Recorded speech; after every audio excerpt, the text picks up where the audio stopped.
35 वर्ष से स्वयंसेवक संघ से भी ये जुड़े हुए हैं और अभी तकनीकी शिक्षा एवं भारतीय शिक्षा पर कार्य कर रहे हैं। और उनके साथ ही विराजमान हैं श्री मधुसूदन जी व्यास, जो भी मूलतः बीकानेर राजस्थान से हैं और सहायक प्रशासनिक अधिकारी निदेशालय माध्यमिक शिक्षा बीकानेर में हैं और पुनरुत्थान विद्यापीठ बीकानेर के केंद्र संयोजक हैं और इस कार्य समिति के विशेष आमंत्रित सदस्य हैं। और उनके साथ ही विराजमान हैं श्री सुनील भाई परमार, जो 1992 से विद्या भारती में कार्यरत, विद्या भारती में संकुल विभाग प्रांत क्षेत्र की जिम्मेदारी है और गुजरात प्रांत के परीक्षा विभाग प्रमुख की जिम्मेदारी भी है और समग्र विकास पाठ्यक्रम के सह संयोजक और इस स्थानीय विद्यालय के डायरेक्टर के पद पर हैं। और उनके साथ ही विराजमान है श्रीमती वन्या परमार, जो मूलतः उपलेटा गुजरात से हैं और वर्तमान में मोरबी में ही इनका निवास है और माध्यमिक विभाग में आचार्य हैं और 3 वर्ष विद्या भारती में पूर्णकालीन इन्होंने कार्य किया है और पुनरुत्थान के ज्ञान सागर ग्रंथों का संपादन एवं लेखन का कार्य किया है और 12 वर्ष के प्रधानाचार्य का भी अनुभव है। तो जो हमारा ये विषय था, इसे हमने 4 गटों में विभक्त किया था। जो शैक्षिक गट जो था, शैक्षिक गट के मुख्य वक्ता थे श्री तुषार नैने जी और दूसरा गट था व्यवस्था पक्ष, इसके वक्ता थे सुनील भाई परमार और तीसरा गढ़ था आचार्य की भूमिका और जिसकी मुख्य वक्ता थी श्रीमती वन्या परमार और चौथा गढ़ था समाज की भूमिका और इसके मुख्य वक्ता थे डॉक्टर संदीप राकावत। और इन गटों में क्या क्या चर्चाएं रही, तो संक्षिप्त रूप में आपके सामने व्रत प्रस्तुत करने के लिए सर्वप्रथम जो शैक्षिक जो पक्ष था उसमें क्या चर्चा रही, इसका व्रत प्रस्तुत करने के लिए मैं मंच पर आमंत्रित कर रहा हूं चंद्र प्रकाश जी को कि वे आएं और अपने गट का व्रत दें। सम्मानीय मंच पर आसीन प्रबुद्धजन और सभी आगंतुक और सभी विद्यालय के आचार्य, हमारा विषय था 21वीं शताब्दी का भारतीय विद्यालय, गट क्रमांक 1, जिसमें शैक्षिक पक्ष से संबंधित चर्चा की गई थी। इस गट में 16 आगंतुक और इसी विद्यालय के 12 आचार्य सम्मिलित हुए थे। सभी 16 आगंतुक गुजरात प्रांत से थे, जिनमें से 12 शैक्षणिक पृष्ठभूमि से थे, 1 योग आचार्य, 2 व्यवसायी थे। मुख्य वक्ता तुषार नैने जी के द्वारा आज़ादी से पूर्व शिक्षा, आज़ादी के बाद शिक्षा, दोनों को बारीकी से समझाया। आज़ादी के बाद लगभग 5% हमारे यहाँ शिक्षित थे और वो शिक्षक केवल अंग्रेजी साम्राज्य को एक दृढ़ता प्रदान करने के लिए थे। वही शिक्षा वर्तमान तक चली आ रही है, इस चीज़ को समझाया और जिसमें वर्तमान की हमारी आधी आबादी, आधा आकाश, नारी शक्ति किस प्रकार से उसमें प्रलोभन में फंसी हुई है, इस चीज़ को विस्तार से उन्होंने समझाने का प्रयास किया। इसी के साथ वर्तमान शिक्षा व्यवस्था में व्यवस्थापक, अधिकारी, संस्था प्रधान की जो मुख्य भूमिका होती है वह मुख्य है, परंतु जो जिसके लिए वह होता है विद्यार्थी, वह व्यवस्था सब कुछ उसी के लिए होनी चाहिए, वह विद्यार्थी इस व्यवस्था में गौण है। इस चीज़ को विस्तार से चर्चा का विषय रखा और जो हमारे आगंतुक थे उनके द्वारा इस चीज़ से जिज्ञासा सत्र में प्रश्न उत्तर के माध्यम से भी सफलतापूर्वक इस चीज़ को प्रस्तुत किया गया, जिसमें निष्कर्ष ये निकला कि वर्तमान में जो सरकार हैं, अधिकारी हैं, हमारा व्यवस्थापक है, हमारा मैनेजमेंट है, सब कोई जानता है कि यह व्यवस्था निकृष्ट है। केवल क्या पैदा करती है, जॉब ओरिएंटेड, जिसमें मूल्य संस्कार से संबंधित किसी भी प्रकार का कोई आशा रखना, किसी प्रकार का कोई लाभान्वित होना कुछ भी नहीं है। उन सभी को यह समझ आ चुकी है कि यह व्यवस्था में गड़बड़ है, परंतु इस वैक्यूम की स्थिति में इस व्यवस्था के पैरेलल किस प्रकार की चीज़ की जाए, यह सभी के द्वारा प्रश्न किया गया और इस प्रश्न के उत्तर में अंत में चर्चा विषय में यही आया कि जो विद्यार्थी रहता है उसकी रुचि के अनुसार, उसकी योग्यता के अनुसार, ललित भाई जी व्यवसायी थे, उनके द्वारा शिक्षक का जो एंट्री होती है किसी संस्थान में, उसके पश्चात उसकी योग्यता को बढ़ाने का कोई साधन नहीं होता। इस चीज़ की आवश्यकता को महसूस किया गया और उनके द्वारा एक उदाहरण भी दिया गया था। कच्छ के कोई सोलंकी जी थे, उनके द्वारा ऑर्गेनिक खेती का उनकी रुचि थी, उसमें उनके द्वारा उसमें बहुत अच्छा कार्य किया गया था और उनके द्वारा अयोध्या मंदिर निर्माण में, मतलब खेती से कितनी कमाई होती है, ऑर्गेनिक खेती की कमाई से 1.25 करोड़ रुपए का दान अयोध्या मंदिर के लिए दिया गया, को समझाया गया। मतलब ये रुचि और योग्यता कितना बड़ा योगदान करती है। और अंत में निष्कर्ष रूप में हमारे तुषार भाई और योगी जी और 2 और थे, उनका गुजराती नाम था याद नहीं आ रहा, ललित भाई जी थे, एक और थे। उन्होंने अंत में यही हुआ कि बाल संस्कार, गर्भाधान संस्कार मटका कच्चा होता है, सब कुछ उसी पर ही टिका होता है। जब पक जाता है तो बाद में यह चीज़ कितनी भी उसको समझाई जाए, कितना भी उसको किया जाए, कभी भी प्रभाव नहीं पड़ेगा। इसलिए हम सभी को गर्भाधान संस्कार से, बाल संस्कार से मोहल्ला संस्कार केंद्र खोलें या परिवारजन जो वृद्धजन है, जो हमारे वनाश्रम की ओर अग्रसर है 51+ एज के, इन सभी को आगे आकर परिवार में, मोहल्ले में या इस प्रकार के सार्वजनिक संस्थान पर बाल संस्कार से संबंधित अथवा मूल्यवान नैतिक शिक्षा, जीवन से संबंधित शिक्षा, इस प्रकार की शिक्षा को अनवरत लगातार चलाया जाए। और इसी के संबंध में अनेक प्रयास जो यहाँ पे किए जा रहे हैं उनको भी समझाया गया। अंत में तुषार जी नेने जी के द्वारा वर्तमान विद्यालय के पैरेलल भी कुटुंब शिक्षा को चलाने का आग्रह सभी से किया गया और मूल्य शिक्षा को प्राथमिकता पर और अंक को द्वितीय पायदान पर रखने का सभी से विनम्र आग्रह किया गया। और सभी वानप्रस्थियों से, सभी प्रबुद्ध जनों से और हमारे साथी अध्यापकों गणों से, विद्वानों से, आचार्यों से आग्रह किया गया कि वानप्रस्थियों की अपनी राष्ट्र में, समाज में हमारी भूमिका के विषय को प्रत्येक चर्चा, प्रत्येक चौपाल, प्रत्येक जहाँ कहीं भी व्याख्यान होता है, इस विषय को ले जाने का आग्रह किया गया और इसी के साथ चर्चा को समाप्त किया गया। धन्यवाद। अगला गट क्रमांक जो 2 था वह था व्यवस्था पक्ष।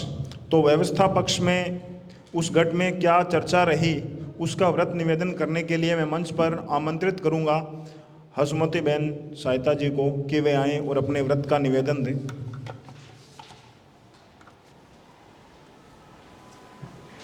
મંચસ્થ એવં અત્રે ઉપસ્થિત સર્વ મહાનુભાવોને નમસ્કાર। અમારા ઘટનો વિષય હતો 21મી સદી ભારતીય વિદ્યાલયનો વ્યવસ્થા પક્ષ, જેમાં કુલ મળીને અમે 18 પ્રતિભાગી હતા। વક્તા તરીકે માનનીય સુનિલભાઈ પરમાનું માર્ગદર્શન હતું।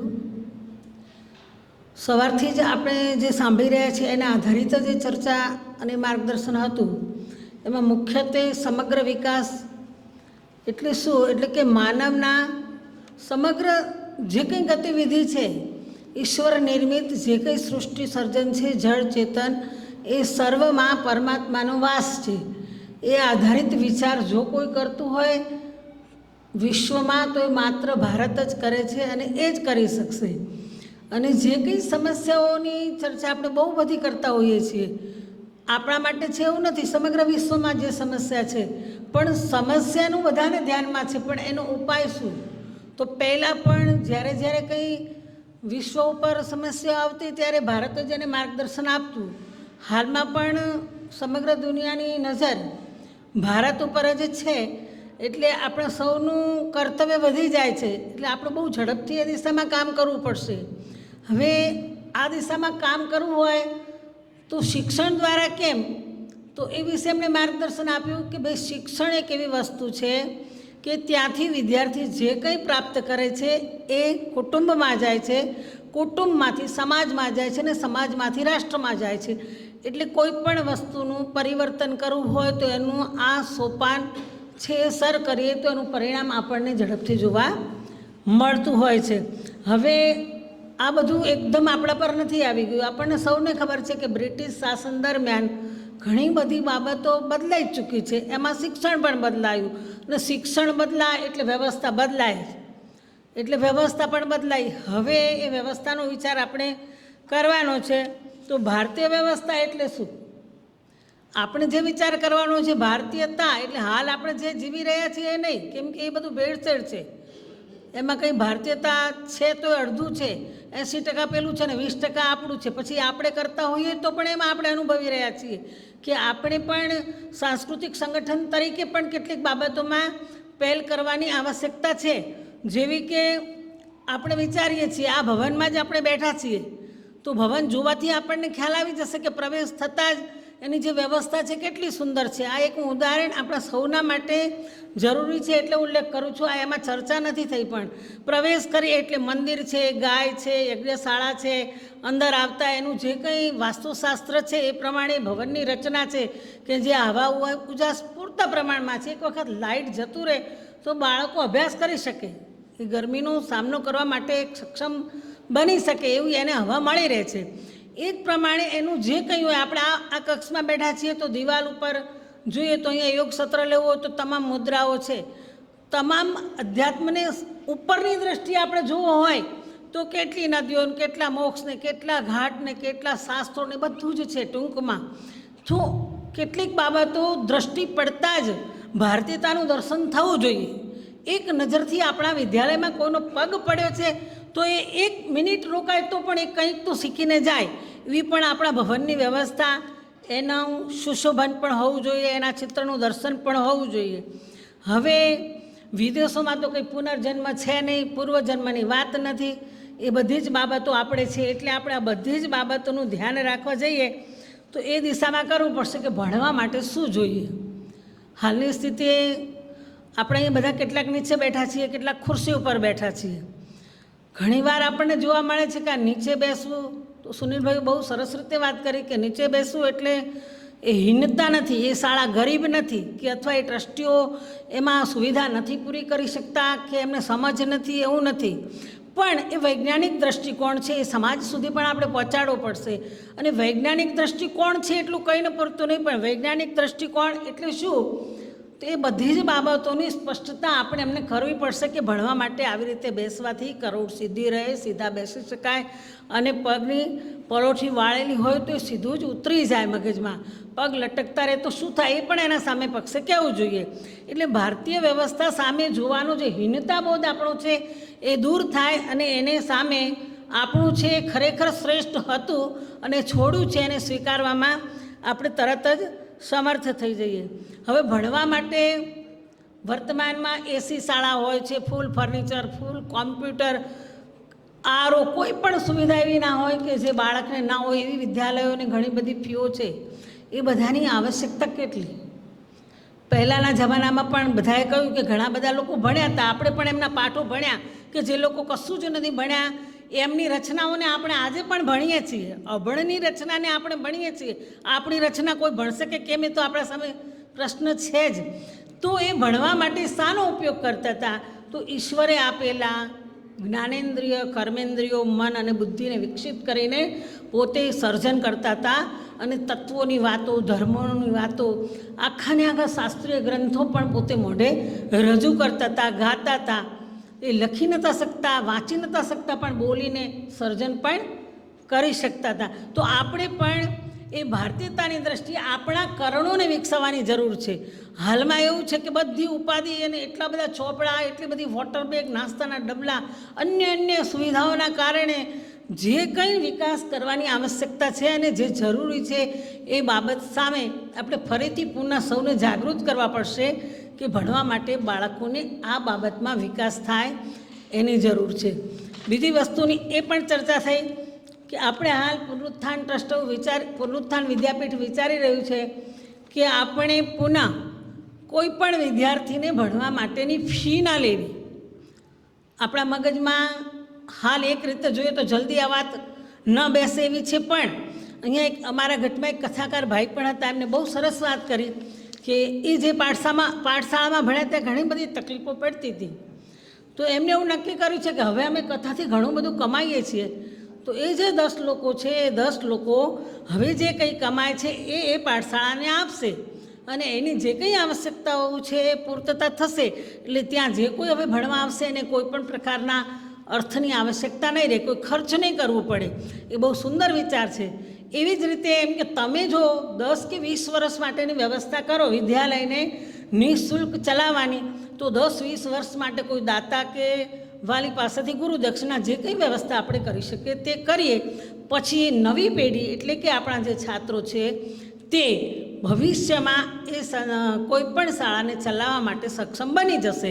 પોતાનો 10મો ભાગ કાઢશે અથવા તો પોતાની પાસે વિશેષ વ્યવસ્થા હશે તો વિશેષ અર્થ આપીને પણ એ વિદ્યાલયો ચલાવશે. એટલે આ કામ આપણે જેટલું ધારીએ છીએ એટલું અઘરું નહીં પડે એવું એમનું કહેવાનું થતું હતું.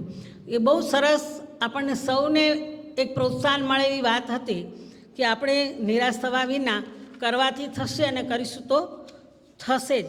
કેટલાક શૈક્ષણિક પ્રયોગો આપણા વિદ્યાલયમાં થતા હોય છે, જેમ કે આપણું વિદ્યા ભારતીનું વિદ્યાલય હોય તો આપણે જન્મદિવસની ઉજવણી, ભોજન મંત્ર, અન્ય કામો કરીએ છીએ, ગીતાનો અધ્યાયો કરાવીએ છીએ, અભ્યાસ કરાવીએ છીએ. તો એ સમાજ સુધી પહોંચે એવું પણ કરવું જોઈએ કે જેથી બીજા સમાજના વિદ્યાલયોને ધ્યાનમાં આવે કે આ વિદ્યાલય આવું કરે છે અને આપણા બાળકો એમને ત્યાં જઈને શીખવે તો એમને પણ થોડું પ્રોત્સાહન મળે, બીજા સમાજને પણ એમાંથી કંઈક શીખવા મળે અને આપણી જે કંઈ રીતિનીતિ છે એનો પ્રચાર પ્રસાર પણ વિદ્યાર્થીઓ દ્વારા થાય. કુટુંબ શિક્ષા કરવાની બહુ જ આવશ્યકતા છે એવી પણ વાત ઘણા બધા દ્વારા કરવામાં આવી. જેમ કે આપણે કરણોના વિકાસની વાત કરીએ તો આહારની બાબતમાં વર્તમાનમાં કોઈ જ સભાનતા વાલીઓ તરફથી નથી.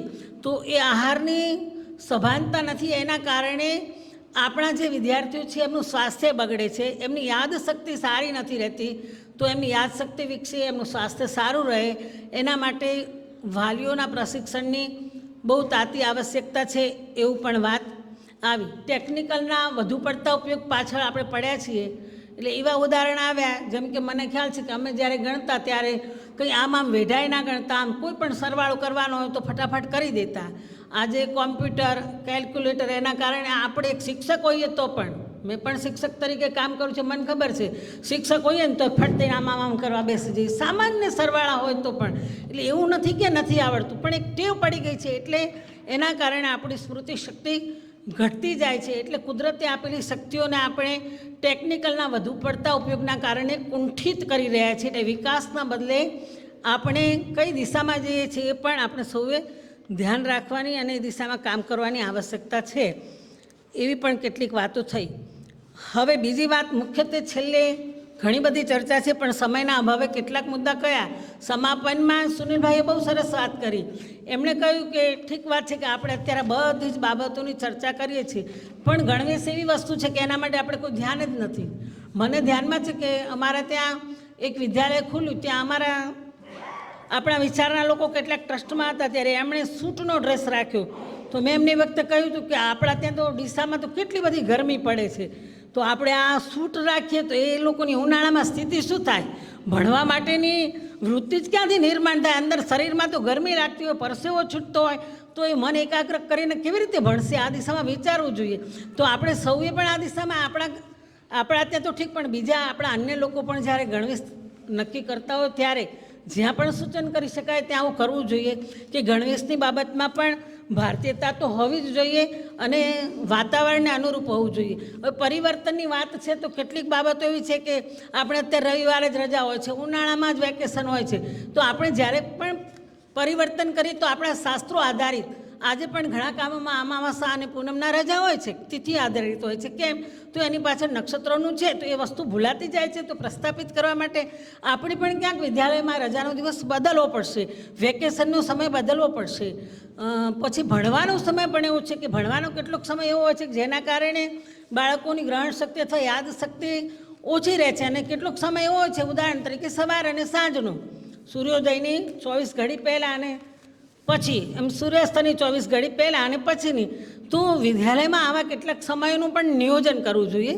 પછી એમને છેલ્લે ખાસ બહુ વાત એ કરી કે જે આજની મુખ્ય બધી છે ટ્યુશનના કારણે લોભ લાલચના કારણે આપણે વાલા દબલાનો ભેદ કરતા હોઈએ છીએ.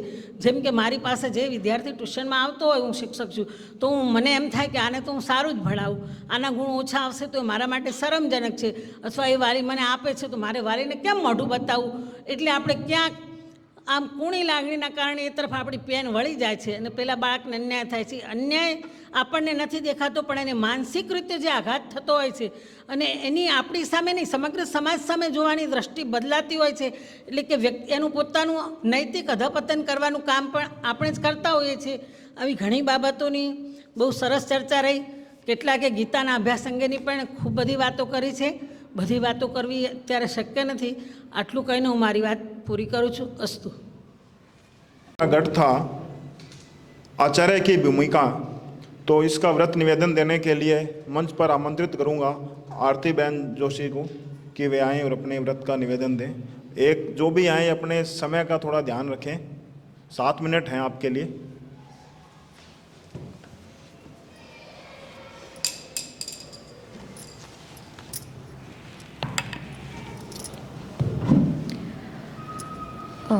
અહીંયા ઉપસ્થિત સૌને મારો નમસ્કાર. અમારો જે વિષય હતો એ 21મી સદીમાં ભારતીય વિદ્યાલયનું નિર્માણમાં આચાર્યની ભૂમિકા શું છે, જે વન્યાતાએ અમને બહુ સારી રીતના સમજાવ્યું કે શું હોવી જોઈએ. અમારા ગટમાં પુનરુત્થાન વિદ્યાપીઠના સદસ્ય વિક્રમજીતજીએ આચાર્ય ચાણક્યજીનું સૂત્ર શિક્ષા કભી સાધારણ નહીં હોતી, પ્રલય और निर्माण उसकी गोद में खेलते हैं, અહીંયાથી શરૂઆત થઈ હતી. એ શરૂઆતમાં અમારે જે પ્રતિભાગીઓ હતા એ અમુક આચાર્ય, પ્રાથમિક શિક્ષક, નિવૃત્ત શિક્ષકો હતા, બીએડ કોલેજ અને ડીએલએડ કોલેજના સંચાલકો અને પ્રધાન આચાર્ય એ લોકો પણ હતા. ચિંતાનું બાબત અહીંયા વિદ્યાર્થી જ હતો, પણ જેમ જેમ અમારા ડિસ્કશન થવા માંડ્યું, ભૂલ માટે માફી માંગીશ. હું થોડી ઇંગ્લિશ શબ્દો જલ્દી આવી જાય છે એની માટે ક્ષમા માગું છું.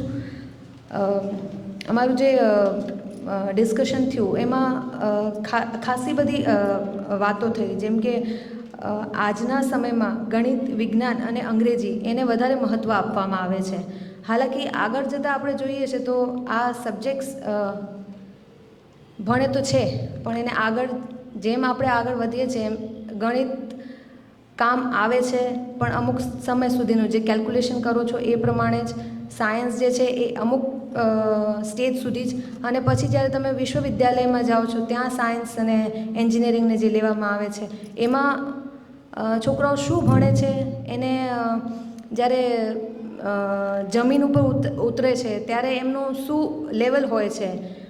અને આ મુદ્દો અમે લોકો આગળ લેતા પછી એજ્યુકેશન પૂરું થયા પછી જે જોબ ફેકલ્ટીની જ્યારે વાત આવે છે ત્યારે એવું થાય છે કે એ જોબ માટે જ્યાં પણ જાય છે એમને જોબ મળતી નથી. એનું કારણ શું છે? એનું કારણ શિક્ષણ જ હોઈ શકે છે, કારણ કે આજ આપણે નિરંતર એમને ભણાવતા આવ્યા છીએ. આના સિવાયનું ભણતર કદી વિચાર્યું નથી જે આપણા ઘરોમાં મળવું જોઈએ. એ ચર્ચા અમારી થઈ કે ભાઈ ઘરોમાં શિક્ષણ ચાલુ થાય કે ના થાય, શિક્ષણ કેવું આપવું જોઈએ, અને જે માસ્ટર ડિગ્રીઝ મેળવ્યા પછી બહાર આવ્યા પછી છોકરાઓને જે વ્યવસાય નથી મળતું એના માટે શું થઈ શકે છે? કારણ કે વ્યવસાય એક અલગ જ મુદ્દો થઈ જાય છે અહીંયા, કે વ્યવસાય માટે જ, અર્થ ઉપાર્જન માટે જ વ્યવસાય કરવું હોય છે. એ અર્થ ઉપાર્જન કરવા માટે જે વ્યવસાય એ નક્કી કરે છે, જે ફિલ્ડમાં જાય છે, જેમ કે સાયન્સ લીધું, સાયન્સના ફિલ્ડમાં જાય છે તો એ અર્થ ઉપાર્જન એમને કેટલા વર્ષે મળે છે. જેમ આપણે સાયન્સ લીધા પછી 5 વર્ષ કોલેજના, બીજા 5 વર્ષ પ્રેક્ટિસના, એના પછીના 5 વર્ષ થાય, એમ કરીને જ્યારે વ્યવસાય કયા ટોપિક સુધી પહોંચે છે, જે આપણે એકચ્યુઅલી છોકરાઓને શીખવાડવું જોઈએ એ તો ક્યાંય હોતું જ નથી. પછી એમાં એક બાબત એવી આવી કે ભાઈ આચાર્ય એમાં શું કરી શકે છે, શિક્ષક શું કરી શકે છે. તો મારા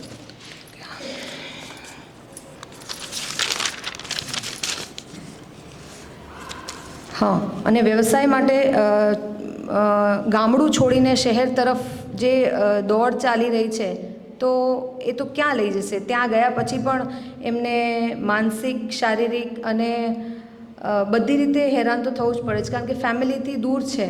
એમને ફેમિલીથી દૂર આવ્યા પછી કેવી રીતના આજીવિકા, ફેમિલીથી દૂર રહીને કેટલા પ્રોબ્લેમ્સ ફેસ કરવા પડે છે, એ એક બાબત છે. પછી જે સારા ઘરના બાળકો છે એ પણ ભણે છે, પણ એમનો ઉદ્દેશ્ય ભણીને નોકરીનો નથી હોતો, કારણ કે એ ઓલરેડી એમની માટે હોય જ છે. એમના માટે નોકરી તૈયાર જ હોય છે, એમના માટે વ્યવસાય તૈયાર જ હોય છે કે એમને શું કરવું છે. એટલે કૃતિત્વહીન બાળકો થઈ જાય છે, એમ કહેવાનું હતું. ભારત યુવાનોનો દેશ છે, તો યુવાનોની સ્થિતિ આજે ચિંતાજનક છે. એમાં વાંક કોનો છે? તો કે વાલીઓનો વાંક છે, કારણ કે એમને જે શિક્ષણ એમને આપવું જોઈએ એ મૂળ આપ્યું જ નથી. પ્રાથમિક શિક્ષણ છે, માધ્યમિક છે, ઉચ્ચતર માધ્યમિક છે, એ બધાના ભાગ પડી ગયા છે. જ્યાં શિક્ષણ તો સળંગ ચાલે છે, પણ અહીંયા ભાગમાં શિક્ષણ આપવામાં આવે છે, જ્યાં બે શિક્ષા, પ્રાથમિક અને માધ્યમિક, એમના વચ્ચેનું કોઈ કનેક્ટિવિટી જ નથી, જે ભાગલા પાડીને શિક્ષણ આપવામાં આવે છે. પછી માતા પિતા આ બાબતની ચિંતા કરે છે કે નહીં? તો માતા પિતા એક આંધળી દોડમાં છે, ચિંતા કરવાની જગ્યાએ કે ભાઈ ભણવું તો પડશે જ, ભણવું તો જોઈએ જ, આગળ જઈને આપણે શું કરશું, આગળ અર્થ ઉપાર્જન કેવી રીતના કરશું, આ બધા મુદ્દાઓ પણ અમારા ડિસ્કસ થયા હતા.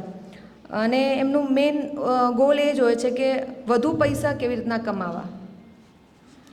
વધુ પૈસા કમાવા માટે નૈતિકતા, પછી એમના સંસ્કાર, એમનું જ્યાં અર્થ ઉપાર્જન આવે છે ત્યાં એમને એમ જ લાગે છે કે નૈતિકતા તો હોય જ નહીં, આપણે જોબ કરીએ છીએ, જોબ અને નૈતિકતા બંને ભેગું ના ચાલે. એટલે એવી ડિસ્કશન પણ થઈ હતી.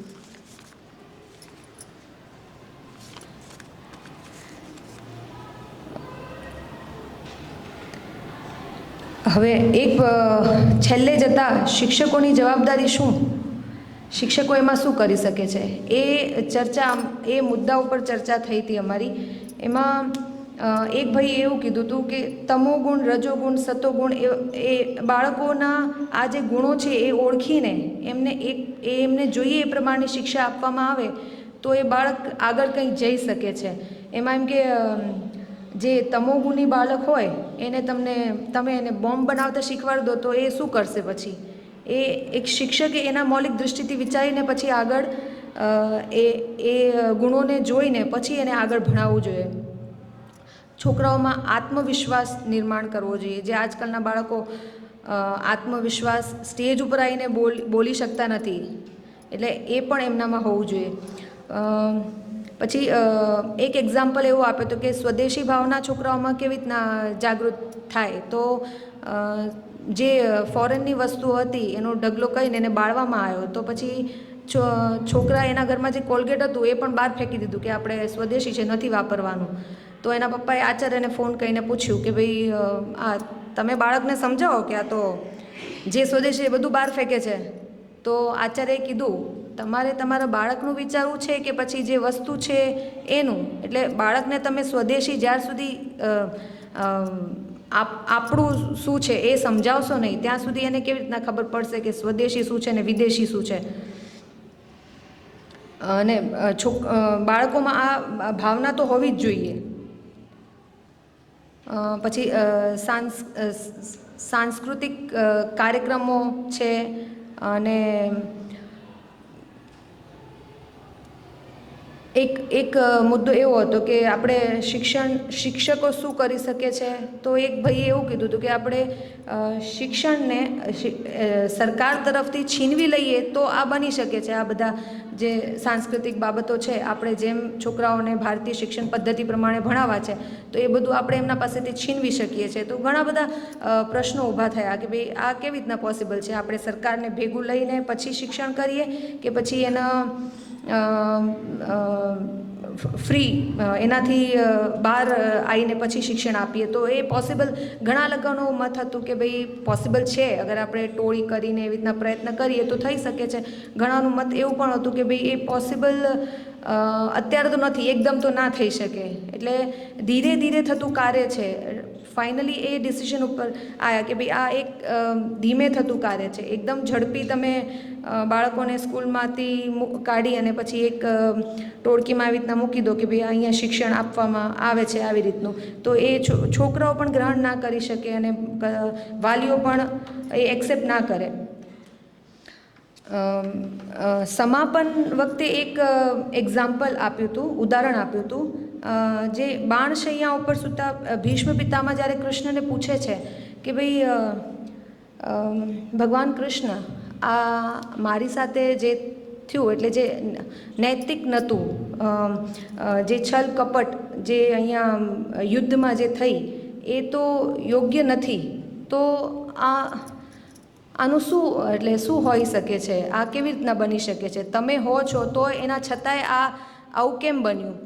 તો શ્રી કૃષ્ણએ એવો જવાબ આપ્યો કે ભાઈ રામાયણમાં રામ ભગવાને નૈતિક રહીને જે ધર્મનું પાલન કરવું જોઈએ એ પાલનથી એમને રાવણને માર્યો હતો. રાવણ તો સક્ષમ હતો ને, એ પણ તો બ્રાહ્મણ હતો, એ પણ તાકાતવર હતો, બધી રીતે સક્ષમ હતો, તો પણ એ સમયે નૈતિકતાથી એ જીત્યા હતા રાવણને, અને આ સમયે અનૈતિકતાથી મહાભારતના કાળમાં. તો જેવો સમય હશે એ રીતના આપણે સમય સાથે જીતવું પડશે. એટલે ટૂંકમાં એમ સમજણ પડે છે કે ભાઈ આપણે જે ગવર્મેન્ટ સરકાર છે એ સરકાર અને આપણા વચ્ચેનું એક દ્વંદ્વ છે જેને આપણે જ ભેગા મળીને એનો નિરાકરણ, એનો ઉપાય કાઢી શકીએ છીએ. બાકી એમ વિચારીએ કે સરકાર કંઈક કરશે અને એના પછી લાગુ પડશે.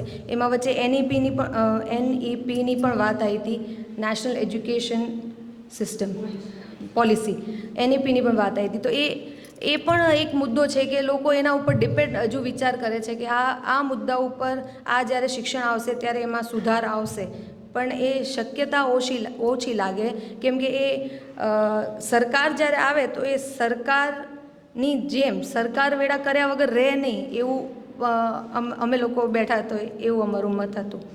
ધન્યવાદ. चौथा गढ़ था समाज की भूमिका. इसका व्रत निवेदन देने के लिए मैं आग्रह रहेगा विजय चारवे जी आए और अपने व्रत का निवेदन करें.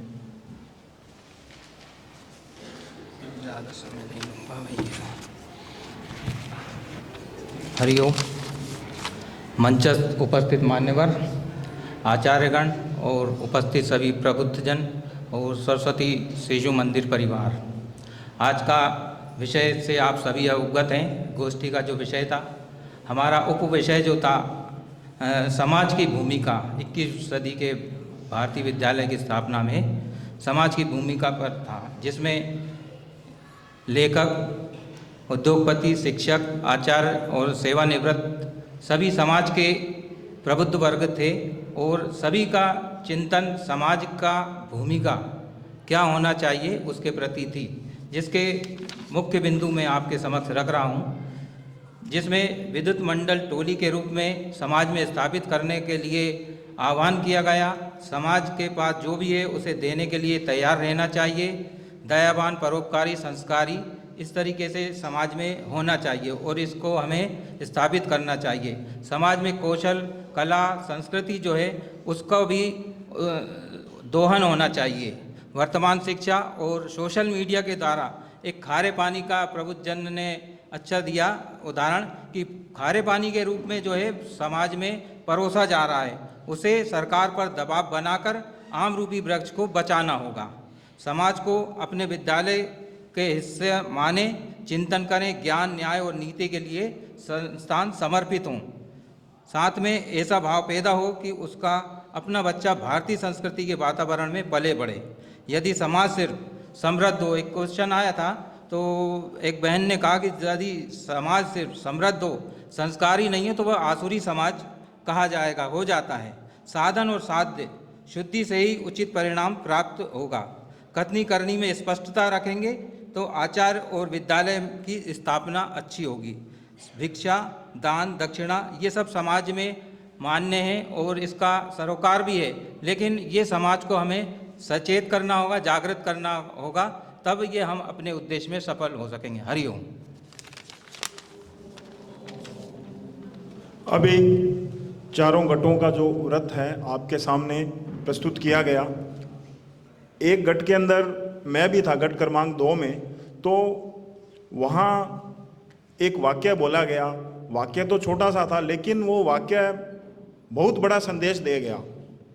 वाक्य था कि प्ले स्टोर में सॉफ्टवेयर तो बहुत हैं, लेकिन जो हमने डाउनलोड कर लिया वही अपना है। मतलब विचार तो सभी के पास बहुत हैं, लेकिन हमने धरातल पर उसका कितना प्रयोग किया वो हमने देखना है। तो चारों गटों के व्रत निवेदन के बाद अब चारों गटों के सार के रूप में जो संकलन देने के लिए, और आज का जो विषय है 21वीं शताब्दी का भारतीय विद्यालय, इस पर अपना व्रत देने के लिए मैं श्री मधुसूदन जी व्यास को मंच पर आमंत्रित करूंगा। श्री मधुसूदन जी व्यास।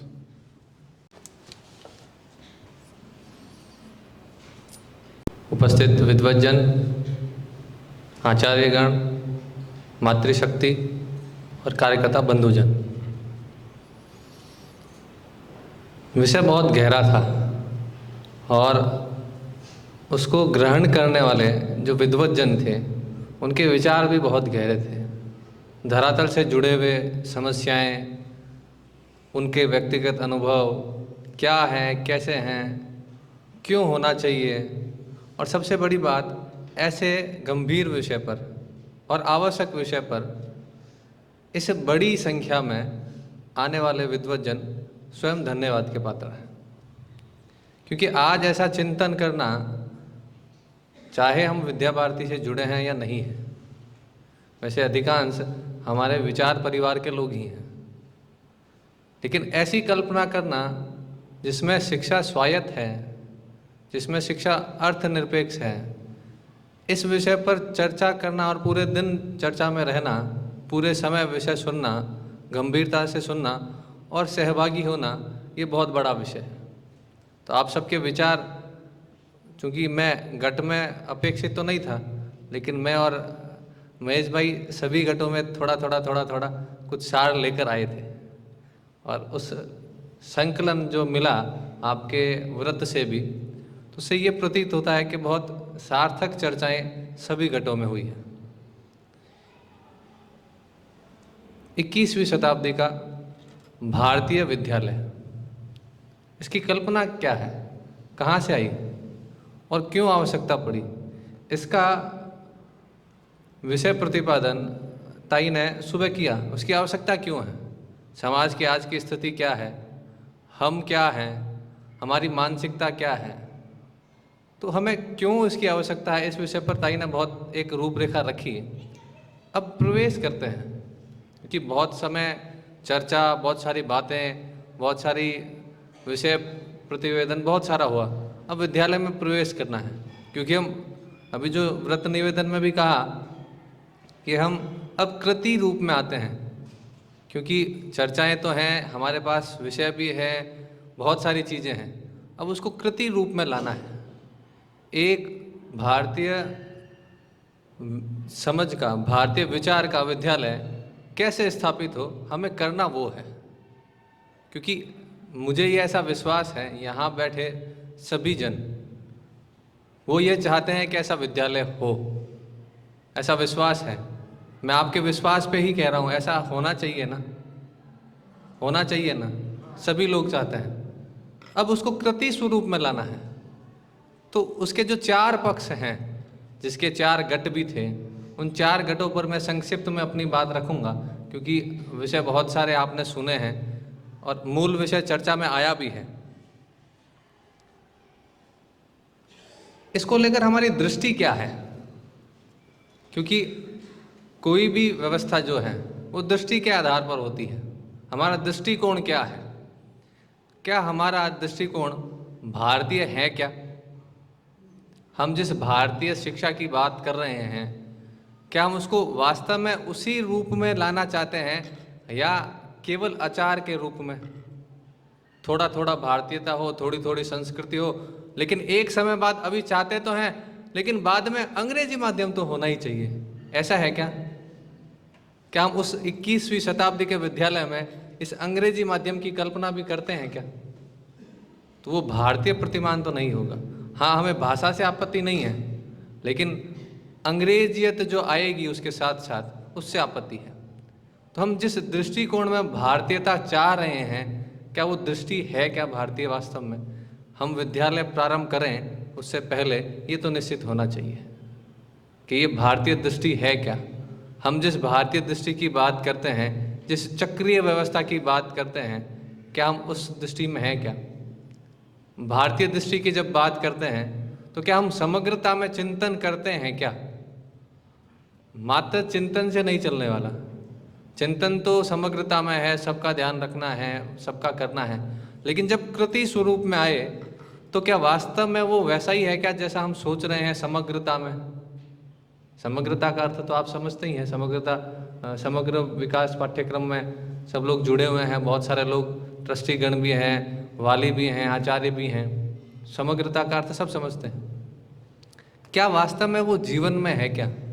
और अगर जीवन में नहीं है, जो करने वाले हैं, तो क्या उसका समाज पर या सीधे सीधे जिस बालक को लेकर हमने एक कल्पना कर ली है कि शिक्षा का मतलब बालक, शिक्षा का मतलब वहीं से शुरू होगा, हम अगर वैसा ही मान लें तो क्या हम जो कल्पना समग्रता की कर रहे हैं, जो बात कर रहे हैं गीता के जीवन में श्लोक की और सारी चीज़ों की, कण कण में भगवान, ये सारी जो कल्पनाएं करते हैं, क्या वास्तव में वो कृति स्वरूप में आ सकती हैं क्या?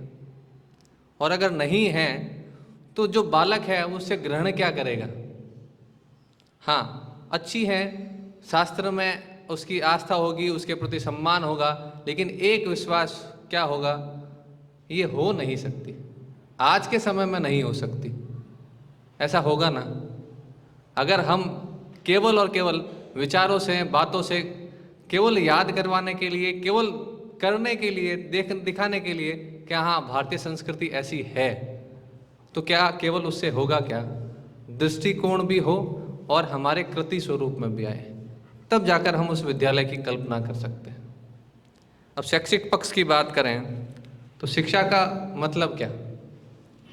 शिक्षा धर्म सिखाती है। कितने लोग उससे सरोकार रखते हैं? शिक्षा धर्म सिखाती है। सभी लोग मानते हैं शिक्षा धर्म सिखाती है। धर्म यानी क्या?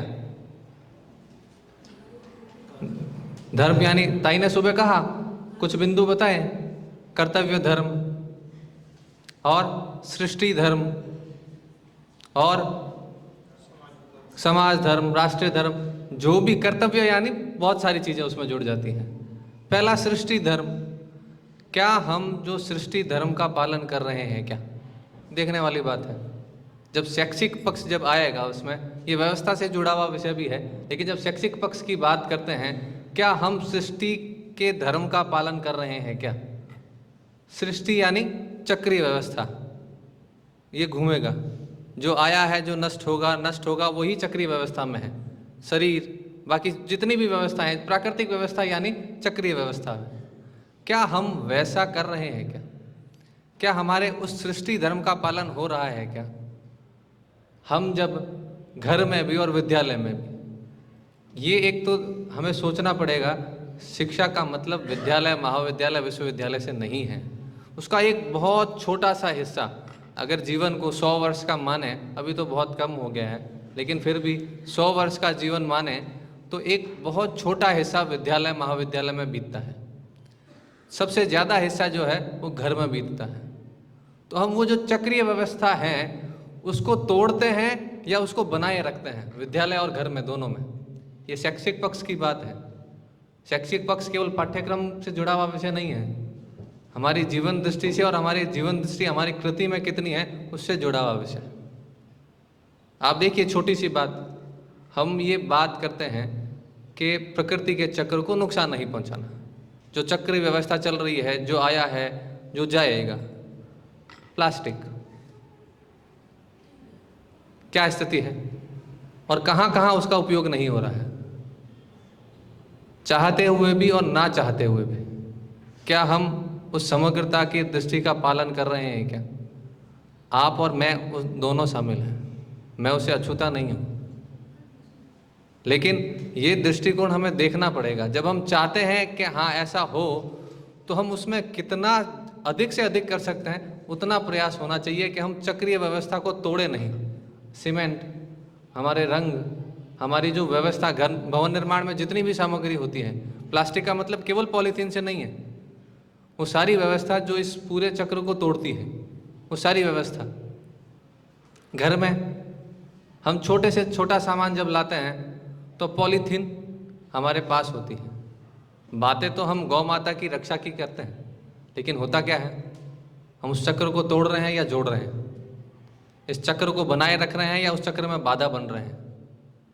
शिक्षा केवल विद्यालय में नहीं होगी, शिक्षा समाज में भी होगी और शिक्षा सबसे ज़्यादा कुटुंब में भी होगी। तो ये दृष्टि बदलनी पड़ेगी। ये चक्रीय व्यवस्था के प्रति हम केवल कहें नहीं, चर्चा नहीं करें, उसके प्रति चिंतन भी करें और हमारे कृति में भी आए। एक विषय और था, शिक्षा आजीवन चलने वाला विषय है। कितने लोग मानते हैं? मुझे लगता है यहाँ बैठे सब लोग मानते होंगे शिक्षा आजीवन चलने वाला विषय है। क्या वास्तव में चलता है क्या? चलने वाला विषय तो है, लेकिन चलता है क्या?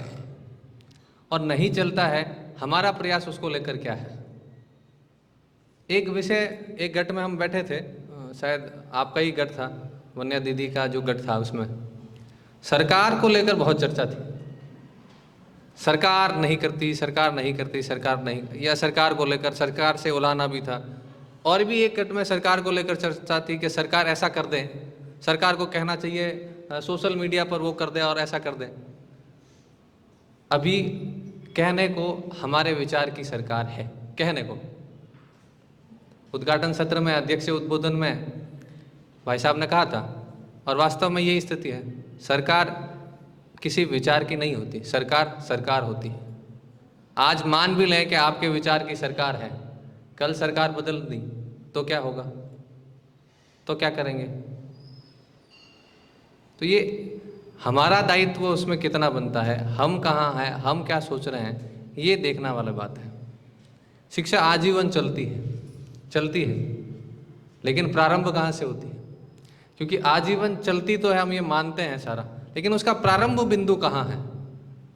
मैं आप में से कुछ चाहूँगा कि आप भी बताएं कि हाँ, वो प्रारंभ कहाँ से होती है? आजीवन चलने वाला विषय है, प्रारंभ कहाँ से होती है? गर्भाधान संस्कार से। कितने लोग सहमत हैं? उससे भी आगे।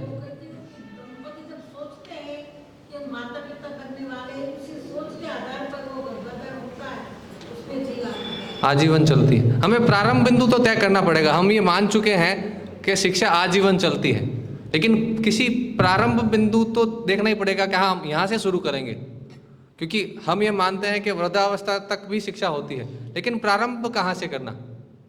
ये दो बिंदु हैं, एक और जोड़ सकते हैं क्या इसमें? वर वधु चयन। यहाँ गर्भ की जब सोच रहे हैं, उससे पहले भी वर वधु चयन से प्रारंभ करना है। आजीवन शिक्षा का प्रारंभ बिंदु क्या हो? वर वधु चयन, विवाह संस्कार, वहीं से प्रारंभ करना पड़ेगा।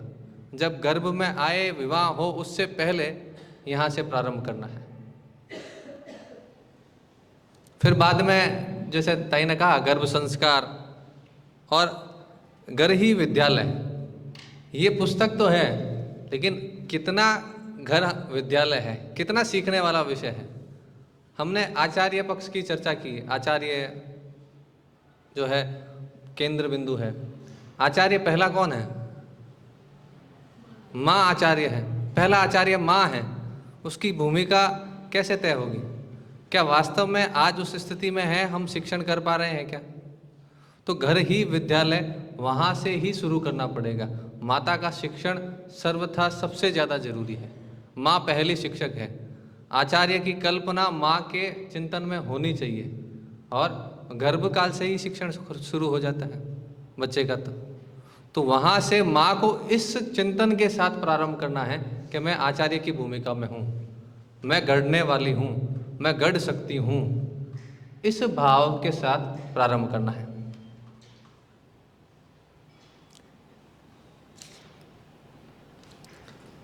शिक्षा आजीवन चलती है तो उसमें युवावस्था की शिक्षा, विवाह, युवावस्था में भी 2 अवस्थाएं हैं, विवाह से पूर्व और विवाह के बाद। तो गृहस्थ की शिक्षा, पति पत्नी की शिक्षा, और फिर प्रौढ़ अवस्था की शिक्षा, और फिर वृद्धावस्था की शिक्षा। आज के युगानुकूल की एक विषय आया, युगानुकूल का उसका शैक्षिक पक्ष होना चाहिए। युगानुकूल का मतलब क्या है? हम पहले हमारा शिक्षण, हमारे बुजुर्ग हमारा एक शिक्षण का एक बहुत बड़ा हिस्सा होते थे, लेकिन आज थोड़ी स्थिति बदली है, उनका भी भटकाव हुआ है, प्रौढ़ अवस्था में भी भटकाव हुआ है, केवल युवा अवस्था में भटकाव हुआ ऐसा नहीं है। जो दिशा देने वाली पीढ़ी थी वो भी थोड़ी दिशा से भटकी है। तो हमें युवा अवस्था की शिक्षा की अगर चिंता करनी है तो वृद्धावस्था की भी शिक्षा की चिंता करनी पड़ेगी, उसका भी स्वरूप सोचना पड़ेगा और उसको कृति स्वरूप में लाना पड़ेगा। ऐसा करेगा कौन? 21वीं शताब्दी का विद्यालय। ये सारे कार्य वो विद्यालय करेगा जो करने हैं, जो शैक्षिक पक्ष उसका ये होगा। विद्यालय केवल बालकों को नहीं पढ़ाएगा, ये पूरा विद्यालय का अभ्यासक्रम, शैक्षिक पक्ष ये रहने वाला है, और आप सब उसमें सहभागी होने वाले हैं, ऐसी आशा है। व्यवस्था पक्ष, सबसे बड़ा व्यवस्था पक्ष क्या आता है? शिक्षा निःशुल्क है, शिक्षा अर्थनिरपेक्ष है। यहाँ कहते ही बात थोड़ी फंस जाती है, बिना फीस के तो विद्यालय नहीं चल सकते, ये तो संभव नहीं है, ये बात हो ही नहीं सकती। कितने लोग सहमत हैं इससे कि ये बिना शुल्क के विद्यालय चल ही नहीं सकते? नहीं चल सकते।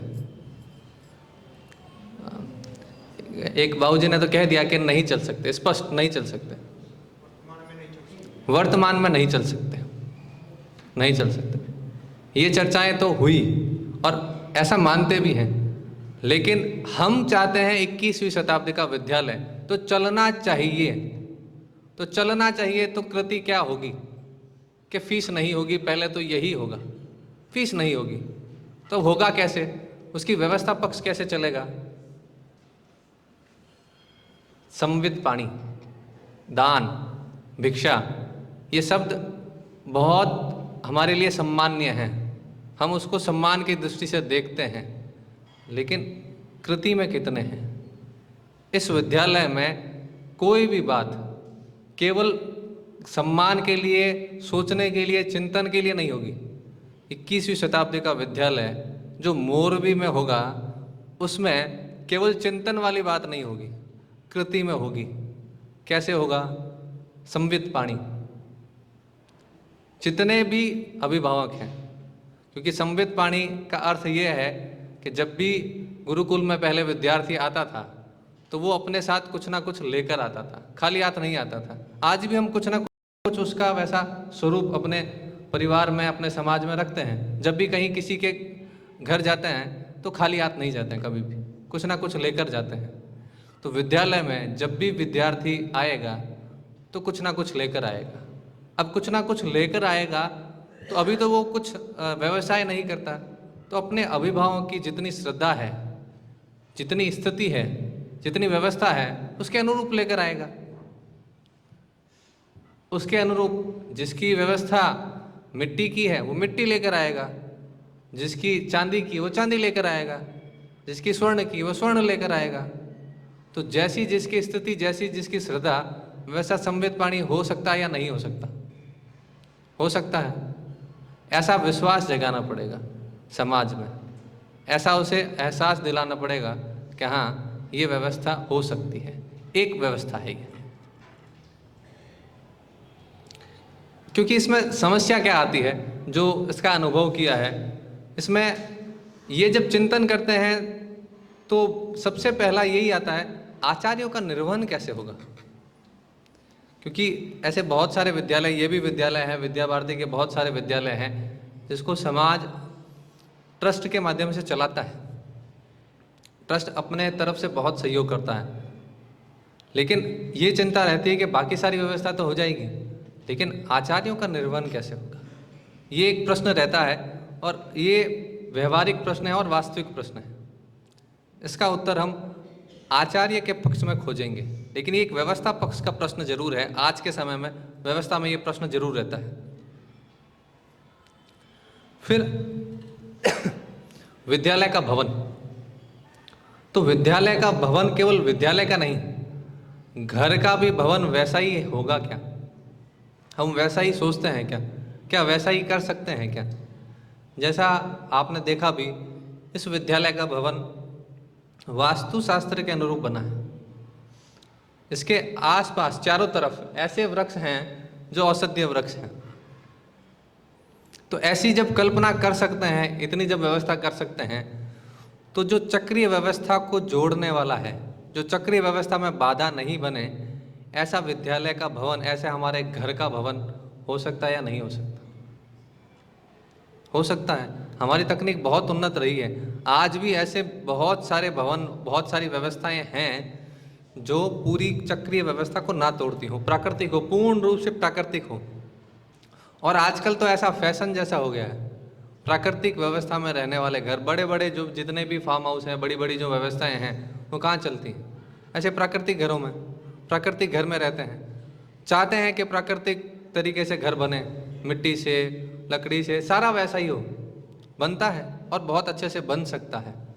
तो क्या विद्यालय का भवन की कल्पना, हमारे घर की कल्पना, क्योंकि शिक्षा दोनों जगह होती है, तो क्या हम उसकी व्यवस्था में ये कल्पना कर सकते हैं क्या? एक सोचना है। फिर भोजन, भोजन बहुत बड़ा हिस्सा है और भोजन शिक्षा का बहुत महत्वपूर्ण अंग है, क्योंकि भोजन को हमने ब्रह्म के रूप में माना है।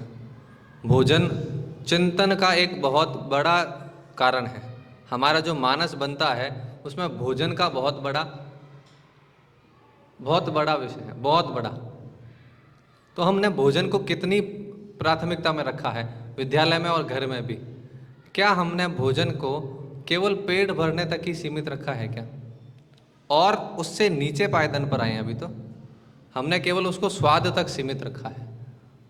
इस विद्यालय में 21वीं शताब्दी के भारतीय विद्यालय में क्या हम प्राकृतिक भोजन की ही कल्पना कर सकते हैं क्या? और करना चाहिए। पूर्ण रूप से प्राकृतिक, जिसमें व्यवस्था का कोई भी व्यवस्था भंग ना हो, पूर्ण रूप से प्राकृतिक भोजन हो, प्रकृति से जुड़ा हुआ हो, पूरी किसान और उस जो व्यवस्था हम चाहते हैं उस व्यवस्था में सहयोग करने वाला हो। क्या ऐसी कल्पना हम कर सकते हैं क्या? फिर ये जो जल की व्यवस्था है, एक व्यवस्था जल की जो सबसे प्राथमिक रूप से रहती है, क्या हमारे विद्यालय में, घर में जो जल की व्यवस्था है वो भी चक्रीय है क्या?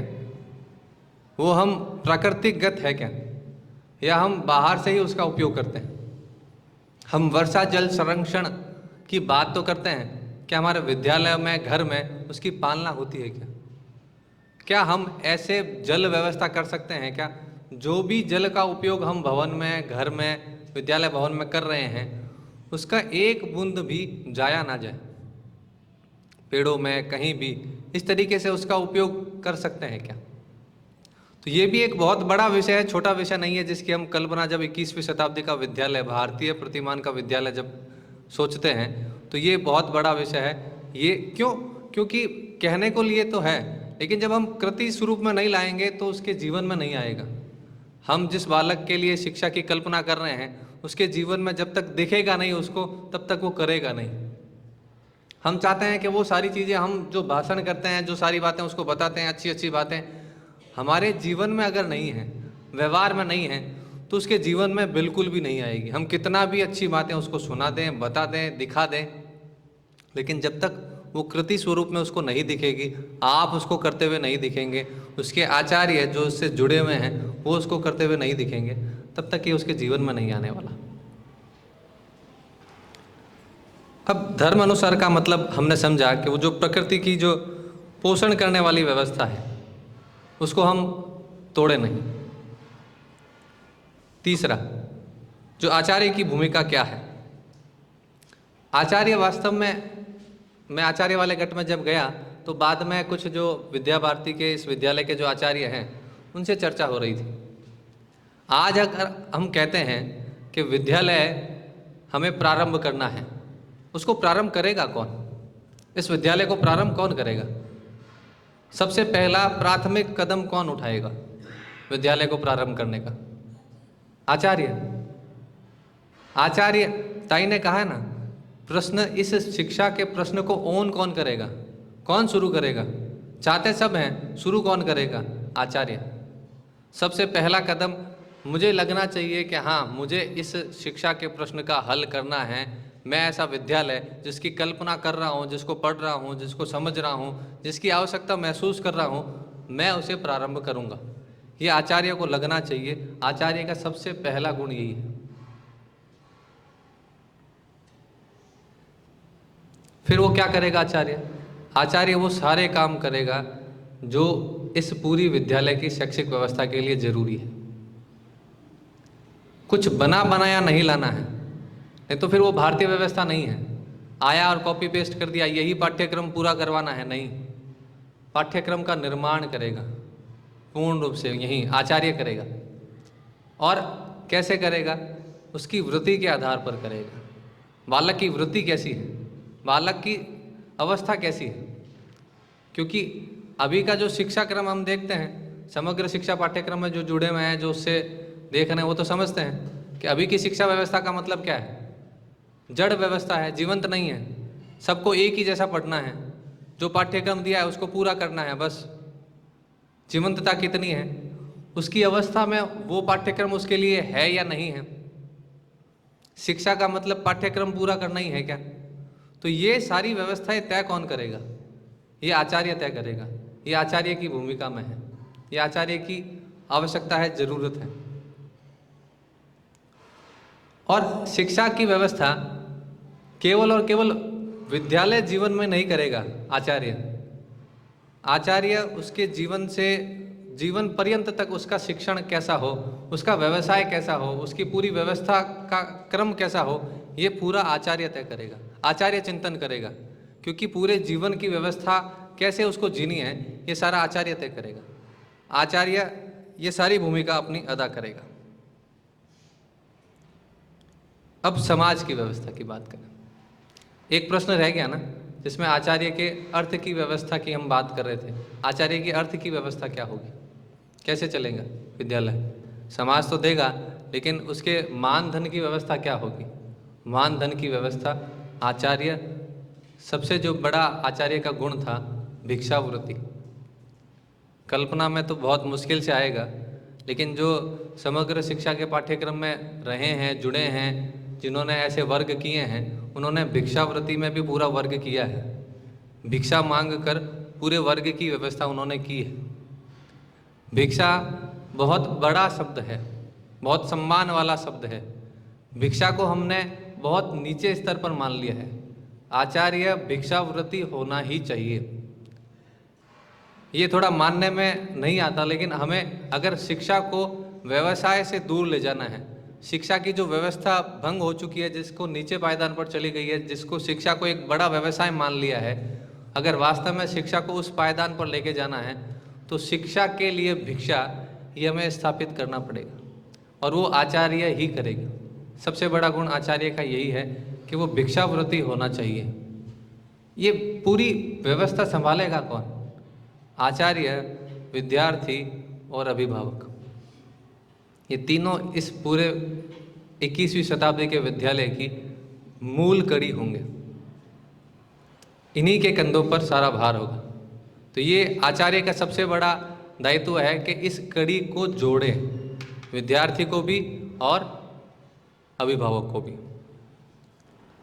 समाज की भूमिका, इसमें समाज की भूमिका क्या रहने वाली है? सबसे बड़ी भूमिका है लोकमत परिष्कार। समाज को लगना चाहिए कि शिक्षा की जो पूरी व्यवस्था है वो समाज का जिम्मा है, सरकार का नहीं है। सरकार चलो आज कह भी देती है, आपके विचार की सरकार है, क्या आप शिक्षा व्यवस्था पूरी संभाल लो? क्या ऐसी स्थिति में है क्या हम लोग कि पूरी व्यवस्था संभाल लेंगे? सरकार क्यों नहीं करती? नहीं करती तो कौन करेगा? समाज करेगा। समाज का ये दायित्व है कि ये जो अर्थ की व्यवस्था है, पहले भी गुरुकुल ऐसे ही चलते थे, पहले भी जितने भी गुरुकुल थे वो समाज के माध्यम से चलते थे, शासन के माध्यम से नहीं चलते थे। समाज उसका पोषण करता था। समाज दान को, भिक्षा को अपना दायित्व मानता था। आज भी वही हमें तय करना है। संवेद पानी और भिक्षा अगर ये समाज में स्थापित हो गया तो विद्यालय की अर्थव्यवस्था कोई प्रश्न बचेगा क्या? नहीं बचेगा। कर सकते हैं उसको।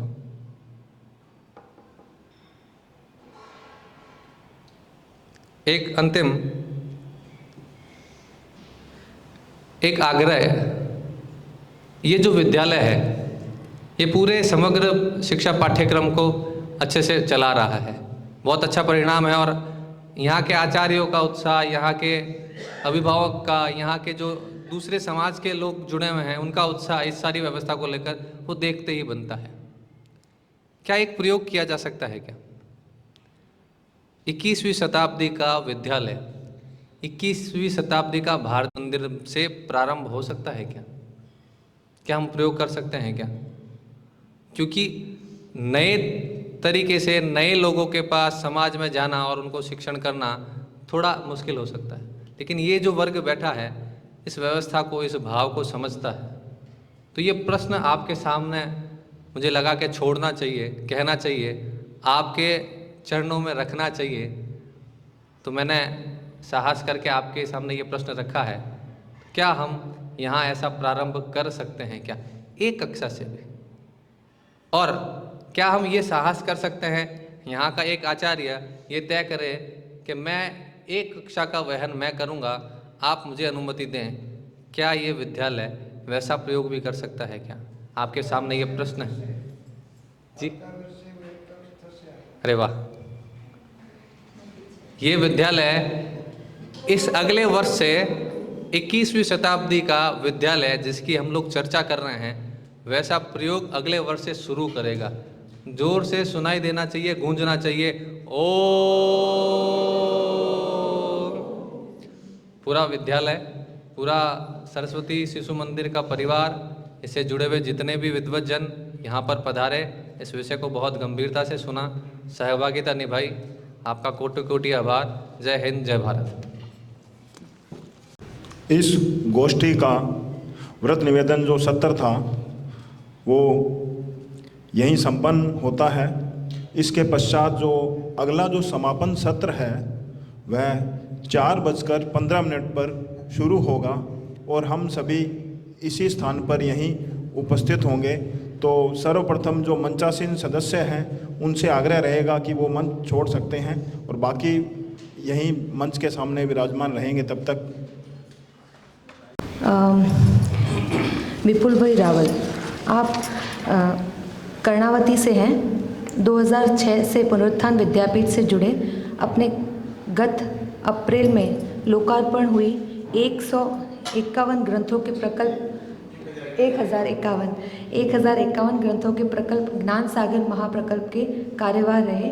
वर्तमान में आप पुनरुत्थान विद्यापीठ के संयोजक हैं। महेश भाई बापट, आप कान नाक गले के विशेषज्ञ हैं। दीनदयाल पतन प्राधिकरण में विशिष्ट उप मुख्य चिकित्सक अधिकारी हैं। संघ स्वयं सेवक हैं। पुनरुत्थान विद्यापीठ में 2018 से आचार्य अध्ययन योजना के प्रगत अध्येता रहे हैं। आपने ज्ञान सागर महाप्रकल्प में मराठी से हिंदी और गुजराती से हिंदी में अनुवाद का कार्य किया है।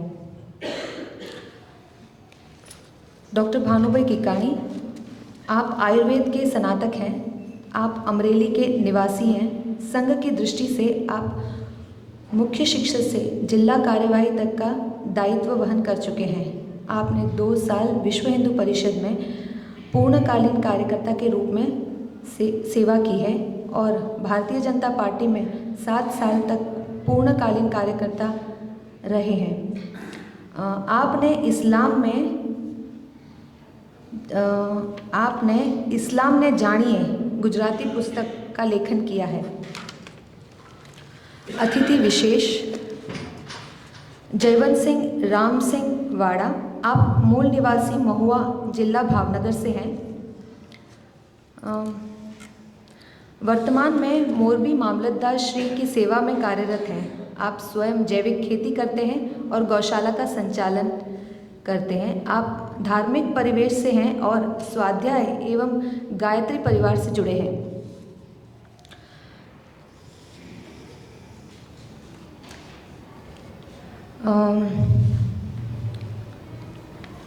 अनुभव कथन और जिज्ञासा समाधान के लिए इस विषय को लेकर विपुल भाई रावल आपके साथ उपस्थित हैं, तो उनका अनुभव कथन और आपका जिज्ञासा युक्त जो भी प्रश्न है वो एक सीमित मर्यादा 25 मिनट के समय में अगर हो सकता है तो मैं विपुल भाई से निवेदन करूंगी वो मंच पर आए। विपुल भाई।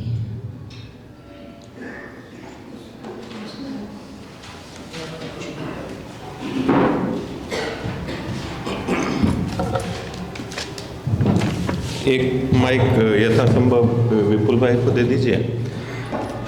हमने 4 सत्र इसमें रखे थे, तो आग्रह रहेगा, 4 गट रखे थे, तो आग्रह रहेगा पहले हम अनुभव कथन ले लेते हैं। तो कोई प्रतिभागी जो सुबह से हमारे साथ में है, मेरा आग्रह रहेगा कि आप अपना अनुभव दिन भर का कैसा रहा उसको रखने के लिए आग्रह है। कम से कम एक तो आए।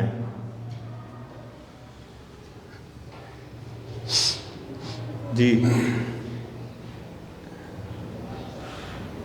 आइए, अपना नाम बताना है, कहाँ से हैं। લલિત ભાઈ ભાલોડિયા, રાષ્ટ્રીય સ્વયંસેવક સંઘના સ્વયંસેવક છું બાલ્યકાળથી, દ્વિતીય વર્ષ શિક્ષિત અને રાજકોટ વિભાગ સામાજિક સદભાવ સંયોજક તરીકેની જવાબદારી છે। ભારત પુનરુત્થાન એટલે કે ઇન્ડિયા से ભારત की ओर, આ બધા જ વિષયોને એમ સંક્ષિપ્તમાં કહીએ તો જે આપણે ઇન્ડિયા તરફ જઈ રહ્યા છે એને મૂળ ભારત તરફ કઈ રીતે લઈ જઈ શકાય એના માટેનો આજની જે ચર્ચા અને આજના જે વિષયો રહ્યા એને સંક્ષિપ્તની અંદર એટલું જ કહીશ કે મૂળ આપણી આર્ય સંસ્કૃતિ ભારતીય પરંપરા તરફ લઈ જવા માટે શિક્ષણનું ખૂબ મહત્ત્વ રહેલું છે। શિક્ષણ પદ્ધતિ દ્વારા જ અંગ્રેજોએ આપણે ભારતથી ઇન્ડિયા તરફ લઈ ગયા હતા। આપણે ફરી પુનઃ એને જીવિત કરીને ઇન્ડિયાથી ભારત તરફ લઈ જવાનું છે। અને આજની ગોષ્ઠીમાં આમ તો હું હંમેશા બીજી ત્રીજી વખત ઇન્દિરાબેનજીને સાંભળવાનો મને અવસર મળ્યો છે, તો ઘરે પણ પરિવારમાં પણ કહેતો હોઉં છું કે સાક્ષાત સરસ્વતી જેમની જીવા ઉપર વાસ કરે છે એવા ઇન્દિરાબેનજીનું, ઇન્દુમતીબેનનું માર્ગદર્શન એ આપણા માટે, અમારા માટે અને આપણા સૌ માટે ખૂબ ઉપયોગી છે। એક દીર્ઘદ્રષ્ટા ભારતીય સંસ્કૃતિની અંદર શિક્ષક કેવો હોવો જોઈએ, શિક્ષકે શું ભણાવવું જોઈએ, વિદ્યાર્થીને શું કઈ રીતે ભણાવવું એના વિશે પણ ઘણું બધું એમની પાસેથી જાણવા મળ્યું છે। અને સાચા અર્થમાં આજનું જે પ્રબુદ્ધ ગોષ્ઠી તરીકે, એટલે આમ સમતો મારાથી પણ ઉંમરમાં, આયુમાં અને જ્ઞાનમાં શ્રેષ્ઠ છો, એમની સામે વિષય મૂકવો એટલે કે આપ બધા પાસેથી ઘણું બધું જાણીને આનંદ થયો છે। અને ભવિષ્યમાં આપણે સૌ સાથે મળીને, જ્ઞાનમાં તાકાત નથી પરંતુ કર્તવ્યમાં તાકાત છે, આપણા કર્મની સાથે જોડવા માટે પ્રયત્ન કરી। અસ્તુ, ભારત માતા કી જય। व्यवस्थापक के गट से भी मेरा आग्रह रहेगा, उसमें जो प्रतिभागी रहें कृपया आएँ और आज का दिन भर का अपना अनुभव साझा करें।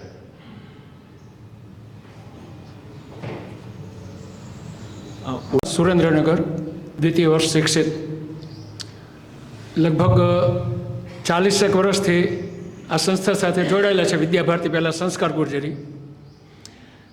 વિદ્યાભારતીનો એક કન્સેપ્ટ છે કે ફી આવતી હોય એને 80% માનધન રૂપે આપવું, પણ હવે ફી જેટલી આવે છે કે 150% આપીએ છીએ તોય સંતોષ નથી.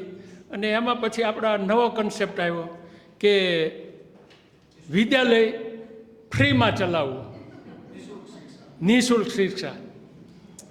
હવે વર્ષો પહેલાં તો સમાજ પાસેથી માગવા જતા એટલે લોકો આપતા પણ ખરા. હવે એમ કહે છે કે 84થી માંડીને રાષ્ટ્રપતિ સુધી તમારા માણસો બેઠા છે, હવે તમારે માગવાની શું જરૂર છે? સમાજ આવું પણ કહે છે. એટલે કોઈ પણ વસ્તુ નવી કરવી હોય તો અઘરી તો છે, પણ હવે જ્યારે લડવાનું નક્કી જ કર્યું છે તો પછી લડી લેશું. બીજું શું, વર્ષ 2 વર્ષ 3 વર્ષ કે આ કહે છે અમારા કાંતિભાઈ કે તલવાર લઈને મંડી પડો. શું મંડી પડે? તો કોઈ ન આપે. એટલે 2-5 વર્ષે પરિણામ મળશે. આજે જે વિચાર રોપાણો છે એ વિચાર જ્યારે કાર્યાન્વયન થાય ત્યારે એનું પરિણામ તો અવશ્ય મળશે એવું અનુભવે સિદ્ધ થાય છે. અસ્તુ. વાત કરી નિઃશુલ્ક શિક્ષા. પુનરુત્થાન વિદ્યાપીઠે આ વર્ષથી જે આપણી ગુરુકુળ સંકલ્પના છે કે સમાજ દ્વારા સ્વાયત્ત શિક્ષા, સમાજ દ્વારા પોષિત શિક્ષા, એવી ગુરુકુળની જે આપણી વ્યવસ્થા હતી પહેલાં એ પ્રમાણે ત્યારે આપણે શબ્દ પ્રયોગ કરતા ભિક્ષા. ગુરુકુળના આચાર્ય અને એના છાત્ર દ્વારા સંપૂર્ણ ગુરુકુળની વ્યવસ્થા થતી. કોઈ બીજી વ્યવસ્થા ત્યારે હતી નહીં. અને ત્યારે સમાજ જ એ બધાને સાચવતો. એમની અર્થાર્જનની તમામ વ્યવસ્થા સમાજ કરતો. તે ભિક્ષા શબ્દને સમાજની અંદર પ્રસ્થાપિત કરવા માટે પુનરુત્થાન વિદ્યાપીઠે આ વર્ષે એક પ્રયોગ કર્યો. દેવોત્થાન એકાદશીથી લઈ અને ગીતા જયંતિ સુધી 1 મહિનાના સમયમાં વિદ્યાપીઠના 90-92 કાર્યકર્તાઓ દેશભરમાં ભિક્ષા માંગવા માટે ગયા. હું આંકડો નહીં આપી શકું અહીંયા, પરંતુ એટલો અદ્ભુત પ્રતિસાદ મળ્યો છે કે જે એની વાત કલ્પના પણ ન કરી શકીએ. એટલે આપ કહો છો 2-4 વર્ષ પ્રયત્ન કરશો તો આપને ચોક્કસપણે જે આપણી પરંપરા છે એ દેખાતી થઈ જશે. પ્રયત્ન કરવાની જરૂર છે. પુનરુત્થાનની અંદર આરંભકાળથી જોડાયેલો છું ત્યારે થોડું સમજાણું છું. એટલે આપ સૌની કેવી મુશ્કેલી હું સમજી શકું છું. 1835માં આપણે મેકોલોને યાદ કર્યો કે મેકોલોએ એવું કીધું કે ભારત એકવાર જીતાઈ ગયું છે, ફરીવાર જીતવાનું છે અને એ શિક્ષણ દ્વારા જીતવાનું છે. તો આની આ વાત બીજી ભાષામાં કહીએ તો ભારતને એક આઝાદી મળી છે, આ બીજી આઝાદી આપણે મેળવવાની છે. જો એક આઝાદી માટે લોકો ઘરબાર છોડીને નીકળ્યા હતા તો આ પુણ્યભૂમિ છે. આ બીજી આઝાદી માટે પણ આપણે નીકળીએ. આ ભાવ આપણામાં કેટલામાં ભરાણો છે એ જ આપણા કાર્યની સિદ્ધિ છે એવું મને લાગ્યું છે. જય ગુરુદેવ. મંચસ્થ બિરાજમાન મહેમાનો, અતિથિ વિશેષ, શાળા સંચાલક મંડળના પ્રમુખ, શાળા સંચાલકો, પ્રિન્સિપાલ તેમજ આચાર્ય અને પ્રધાનાચાર્ય. મારું નામ રાવલ યતીનભાઈ કિશોરભાઈ, મૂળ ચોટીલા, મોરબી. 2007થી અત્યાર સુધીની મારી વિકાસ યાત્રા. શિક્ષણમાં 23 વર્ષ અને હર હંમેશ આ વિચારો સાથે સક્ષમતા. અને આજ સુધીમાં જેટલા પણ વાલીના સેમિનાર કર્યા છે, વાલીને સમજાવ્યા છે, આ જ વિચાર સાથે જે આપણે આજે હવે કરવા જઈ રહ્યા છીએ કે ભાઈ આપણા ભારતની અંદર એવી એક શક્તિ હતી જે અમારો વ્યવસ્થાપન કક્ષ હતો એમાંની અંદરનો જ વાત છે કે ભાઈ આ જે શિક્ષણ પ્રણાલી સુધી આપણે પહોંચી ગયા અને બે પૂઠા વચ્ચેનું જ્ઞાન આપી અને સુવિધાસભર માતા પિતાએ કરી દીધા, આપણે એના કોર્સ અભ્યાસક્રમ પૂરો કરી દીધો અને આપણે એવું વિચારતા કે પ્રબુદ્ધ વ્યક્તિત્વ એને આપણે ધારણ કરી લીધું, તો આપણે ભૂલ ભરેલું જ્ઞાન છે. આ એ જ ભારત છે કે જેની અંદર 700મી સદીમાં 4 એવી વિશ્વ વિદ્યાપીઠો મહાન હતી. આજે પણ આપણે એમ કહીએ છીએ કે આમાં કેટલા બધા રૂમ ને ખંડ કક્ષ છે, પરંતુ ત્યારે પણ 300 ખંડ અને કક્ષ ધરાવતી નાલંદા વિશ્વ વિદ્યાપીઠ હતી. અને ત્યાર પછી કહેવાય છે કે ભરતના દીકરા રામના ભાઈ એવા ભરતના દીકરા તક્ષ ઉપરથી તક્ષશિલા વિદ્યાપીઠ બનેલી. ભારતમાં આવા વિદ્યાપીઠોમાં 4 મોટી વિદ્યાપીઠો કે જ્યાં ભારતના લોકો તો ભણતા હતા પરંતુ બહારના લોકો ભણવા આવતા. એમાં એમ કીધું કે નાલંદા વિશ્વ વિદ્યાપીઠની અંદર શિક્ષણ ક્ષેત્ર અગાઢ જ્ઞાન આપવામાં આવ્યું. ત્યારે એવું કહેવામાં આવે છે કે એના પછી તરત જ નિર્માણ થયેલી આ તક્ષશિલા વિદ્યાપીઠની અંદર 64 પ્રકારનું જ્ઞાન આપવામાં આવતું હતું. ચાણક્ય એ સાથે જોડાયેલા એ જ્ઞાન એ જ કે જે ભારતને શ્રેષ્ઠતા તરફ પ્રદાન કરી જાય. અને એ જ આગળ જતાં 700 વર્ષ સુધી આ સદીઓનો એ કાર્યક્રમ ચાલતો રહ્યો. પણ જેવું મુઘલ સામ્રાજ્ય શરૂ થયું ત્યારબાદ વારાફરતી ભારતને લૂંટવાવાળા આવી ગયા અને આપણું શિક્ષણ કાર્ય ક્યાંનું ક્યાં જતું રહ્યું. આજે એક વ્યક્તિ ભણે છે પરંતુ ક્લાર્ક થાય છે, કોઈ માલિક બનવાના વિચારણા ધરાવતો નથી, કે ભારતને આગળ લઈ જવાના વિચારણા ધરાવતો નથી, પોતાના ઘરને પણ આગળ લઈ જવાના વિચાર ધરાવતો નથી, પોતે આગળ આવવો જોઈએ, બીજા આવે કે ન આવે એ વિચાર સાથે આજે ભારત નિર્માણ ન થાય. જો ભારતને નિર્માણ કરવું હોય તો આજે આવી વિશ્વ વિદ્યાપીઠની એવી જરૂર છે, એવી ભારતીય વિદ્યાલયની જરૂર છે જે 21મી સદી સાથે આ શિશુ મંદિરના વ્યક્તિત્વ વિચાર સાથે જોડાયેલી છે. અને એની સાથે સહમતતા સાથે આજના અમારા કક્ષમાં જેટલા લોકો જોડાયેલા હતા એમાં સુનિલભાઈ પરમાર અમારું આધિપત્ય જણાવતા હતા અને એમને પણ વાત જણાવતા સમાપનમાં કહ્યું કે ખરેખર આપણા વિચારો કેવા સુદૃઢ હોવા જોઈએ અને કેવી રીતે આપણે આ લોકોને લઈ જવા જોઈએ. અમે એના સાથે પૂરેપૂરા સહમત છીએ. અમારી જ્યાં કાંઈ પણ સેવાની જરૂર પડે આ માટે અમે ઊભા પગે ખડે પગે અને 24 કલાક તત્પર છીએ. અસ્તુ. જય ભારત. आचार्य की भूमिका के गठ से भी मेरा आग्रह रहेगा कोई एक प्रतिभागी उसमें से आकर के अपने विचार रखें, अपना अनुभव हमारे साथ साझा करें.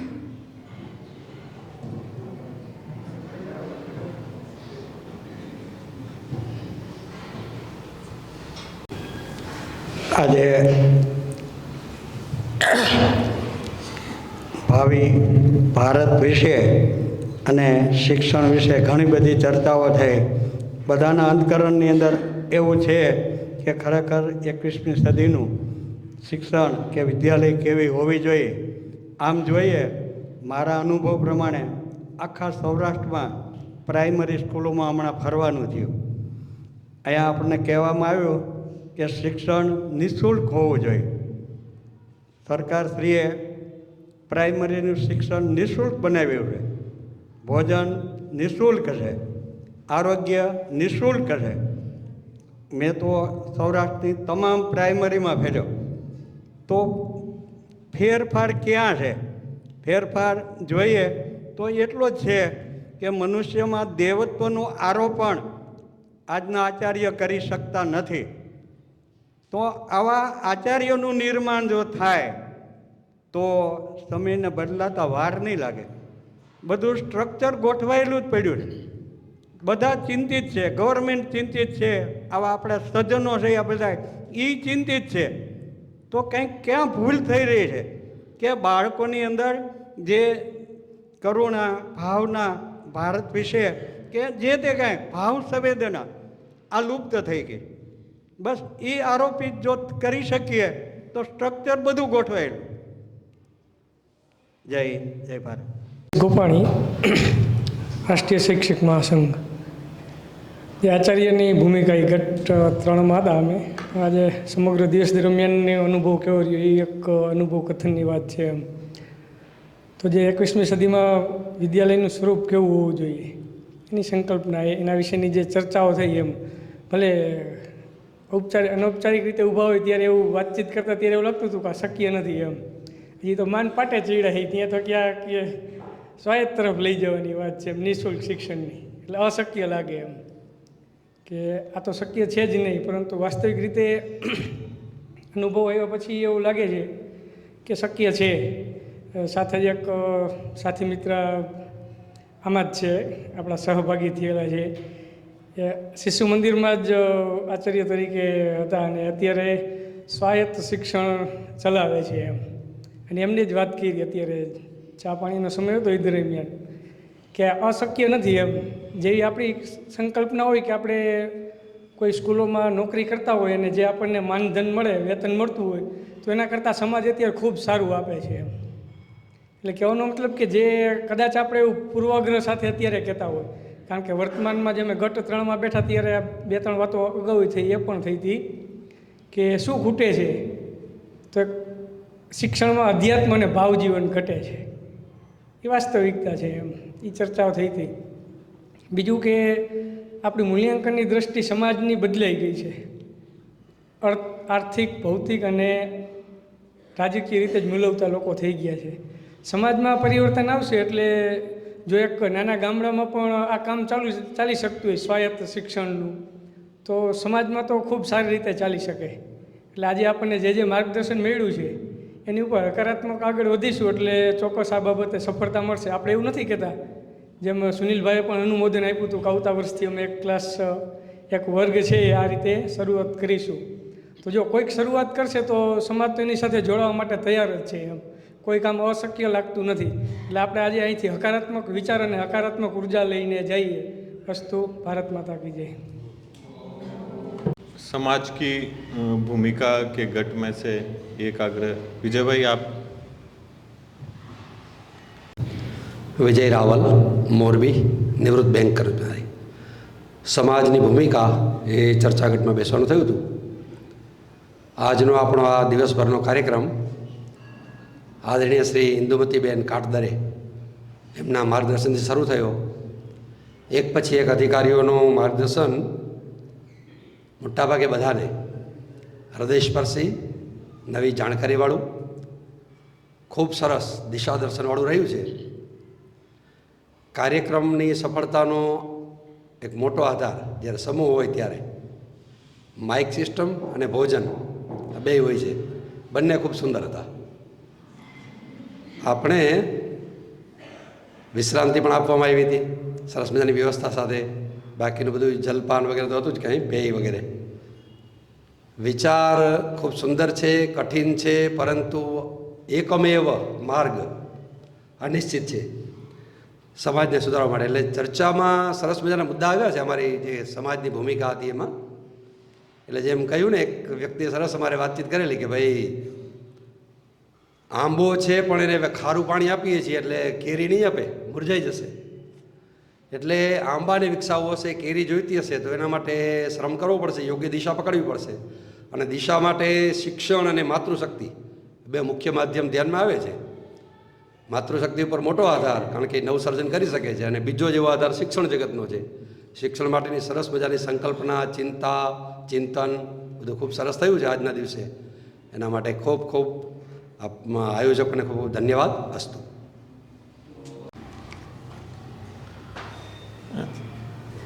विषय बहुत गहरा है, विषय की व्यापकता भी खूब है. इस विषय को लेकर के अगर हमारे मन में किसी भी प्रकार की कोई जिज्ञासा उठती है, कुछ ऐसा प्रश्न आता है, या इस विषय के लिए आपके मन में कोई सुझाव तो हम सब ने साझा किए ही हैं, पर प्रश्न रूप में आज 3 सत्रों में यहाँ सुनने के बाद में अगर कुछ ऐसा है तो वह प्रश्न जिज्ञासा आप पूछ सकेंगे. हमारे साथ में उसके लिए विपुल भाई रावल हैं. आप विद्यापीठ, पुनरुत्थान विद्यापीठ के संयोजक हैं. तो विद्यापीठ के जितने भी प्रकल्प, विषय हैं उन पर आपकी गहरी रुचि और अध्ययन रहता है. तो इस निमित्त ये हमारी जिज्ञासाओं का समाधान करेंगे. तो कुछ भी ऐसा प्रश्न है आपको लगता है तो आगे आकर पूछ सकते हैं.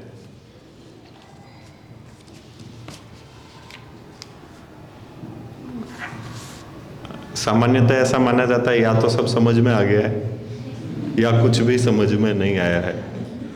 तो अगर कुछ भी समझ में नहीं आया है ऐसा तो हमारा विद्वज्जन नहीं हो सकता. तो मैं यह मानता हूँ कि हम सभी इस विषय के साथ में जुड़ रहे हैं. इस विषय की आगे की भविष्य की संभावनाओं के साथ हमारी सहमति हो सकती है. तो एक बार हम सभी एक दूसरे के लिए ही ओंकार का नाद कर देंगे कि हमें उस विषय के साथ जुड़ाव तो हुआ है। विद्यापीठ की जो शैक्षिक योजनाएं रहती है, क्या प्रकल्प रहता है, उसके बारे में समय है तो मेरा विपुल भाई से आग्रह रहेगा 5 से 7 मिनट में विद्यापीठ की कैसी शैक्षिक योजनाएं, प्रकल्प इत्यादि चल रहे हैं उसके बारे में सभी विद्वानों के साथ में, प्रबुद्ध जनों के साथ में साझा करें विचार। विद्यापीठ शिक्षा को 100% भारतीय प्रतिमान पूरे देश में प्रस्तावित हो, इस हेतु से कार्य कर रहा है।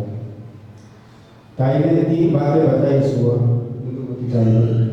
करने से होता है, करने से ही होता है, करने से होता ही है। इस 3 सूत्र को लेकर हम सब काम करते हैं, तो सारी समस्याएं, इसका समाधान हम सुबह से सुन रहे हैं कि, और आप सब इस विचारों में चिंतन करने वाले, चिंता करने वाले, और कुछ लोग तो जैसे विद्यालय है, नवसारी का विद्यालय, भगवत का विद्यालय, सारे हमारे विद्यार्थी भी जो विद्यालय है, भारतीय शिक्षा कैसे प्रस्तावित हो इसके लिए प्रयत्न तो करते हैं, परंतु पूरे देश में इसको प्रस्तावित कैसे करना, और इसके लिए पुनरुत्थान, हम सभी जगह समस्याएं सुनते हैं। कई बार मैं दाई से चर्चा करता हूँ तो बात होती है कि कहीं भी हम भारतीय शिक्षा भारतीय हो गई है, इसके बारे में कहीं भी हम सुनते हैं तो इसकी चिंता ही होती है कि ऐसा कर दिया, अंग्रेजों ने ऐसा कर दिया, नेपोलियन ने ऐसा कर दिया, परंतु इसका निराकरण क्या है, वो बात करने वाले कम लोग हैं। तो पुनरुत्थान की स्थापना ही इसलिए हुई है 2004 में कि भाई जो हमारा संस्कृति का, शिक्षा का जो ह्रास हुआ है, इनको ठीक कैसे किया जा सकता है। इसके लिए पुनरुत्थान की विविध योजनाएं चलती है। शुरुआत में प्रथम सत्र में तुषार भाई ने कुछ बातें रखी, क्या क्या अभी तक हुआ है। वैसे 5-7 मिनट में तो मैं ग्रुप नहीं रख सकता हूँ, बहुत सारा कार्य पुनरुत्थान विद्यापीठ ने अपनी ये 19 साल की यात्रा में किया है। अभी जो वर्तमान में कुछ काम चल रहा है, इसके बारे में मैं संक्षिप्त में बता दूं। पुनरुत्थान विद्यापीठ में वर्तमान में ही 15 अप्रैल को, जैसे कोई कहता है कि भाई चलो ये नहीं पढ़ना है, ये अच्छा नहीं है, तो क्या पढ़ना है। भारत भर में आज भी हमारी शिक्षा क्षेत्र में और हमारे ग्रंथालयों में सेमेटिक विचारधारा के साहित्य की भरमार है, इसको आज भी हम दूर नहीं कर पाए। तो अच्छा संदर्भ साहित्य चाहिए तो क्या करना पड़ेगा, इसका निर्माण करना पड़ेगा। हमारा भारतीय साहित्य क्या है वो आज हमको भी नहीं पता है। हम रामायण पढ़ लेते हैं, पर रामायण में कितनी वामपंथी विचार है वो आज तक हमने विश्लेषण नहीं किया है। हमारी मूल रामायण कौन सी है, मूल वेद कौन से, इसके बारे में हमने चिंतन नहीं किया है। ऐसे सभी प्रकार के विषय, आयुर्वेद हो, ये सारे विचारों को इस सेमेटिक विचारधारा के वामपंथी लोगों ने इसको विकृत किया है। तो हमारा सही साहित्य क्या है और सही विचार क्या है, भारतीय विचार क्या है, अभारतीय विचार क्या है, इसके लिए एक संदर्भ साहित्य का निर्माण करना ये पुनरुत्थान विद्यापीठ ने तय किया था। तो अभी हमने 15 अप्रैल को एक साथ लगभग असंभव सा लगने वाला, सरसंघचालक जी ने उल्लेख किया था कि शायद विश्व रिकॉर्ड हो सकता है, ऐसे 1051 ग्रंथों का हमने निर्माण किया। देश भर से 350 से अधिक 29 राज्यों से इसमें लेखकों ने लेखन, संपादन, अनुवाद का कार्य किया। लगभग 22 अन्य भाषाओं से अनुवादित ग्रंथ हुआ, कुछ दुर्लभ ग्रंथों का निर्माण हुआ, कुछ नए से लेखन कार्य करते ग्रंथों का निर्माण हुआ। ऐसे अलग अलग विषय पर 30 विभागों में ऐसे 1051 ग्रंथों का निर्माण पुनरुत्थान विद्यापीठ ने 15 अप्रैल 2023 को परम पूजनीय सरसंघचालक जी के हाथों से इसका लोकार्पण हुआ। एक ग्रंथ का आज आपने यहाँ पे दर्शन भी किया, प्रदर्शनी रखी है, तो ये ग्रंथों का काम हुआ। ये यानी हमारे पास संदर्भ साहित्य तैयार है, हमें क्या करना चाहिए इसके लिए दिशा तो हमको मिली है। दूसरा, इससे पूर्व हमने भारतीय शिक्षा ग्रंथमाला जो वर्तमान शिक्षा, जो हमारी 200 वर्ष की पहला की शिक्षा क्या थी, अंग्रेजों ने इसका नाश कैसे किया संस्कृति का, और वर्तमान इसकी शिक्षा का भारतीय शिक्षा करने के लिए उपाय क्या, इसके लिए 5 ग्रंथों का निर्माण हुआ। इन 5 ग्रंथों पर देश भर में से एक अध्ययन योजना पुनरुत्थान विद्यापीठ चलाता है। इनमें 92 लोग जुड़े हुए हैं देश भर से। नियमित रूप से सुबह 5 से 6:30 बजे तक वो अध्ययन करते हैं। आपको कहते हुए आनंद हो रहा है कि इसमें सबसे ज्यादा युवा पीढ़ी जुड़ी हुई है। नियमित रूप से 1.5 घंटा वाचन करती है और ये अध्ययन योजना से जुड़ी है। भारतीय शिक्षा के बारे में, भारतीय शिक्षा के लिए कुछ करना है तो इस अध्ययन योजना से आप जुड़ सकते हैं। दूसरा है विद्वज्जनों का ध्रुवीकरण। जैसे पूर्व में पहले सत्र में बोला, अभी तक अखिल भारतीय स्तर की, ये स्थानिक विद्वत गोष्ठी है, पर अखिल भारतीय स्तर की 28 गोष्ठी अभी तक पुनरुत्थान विद्यापीठ ने की है।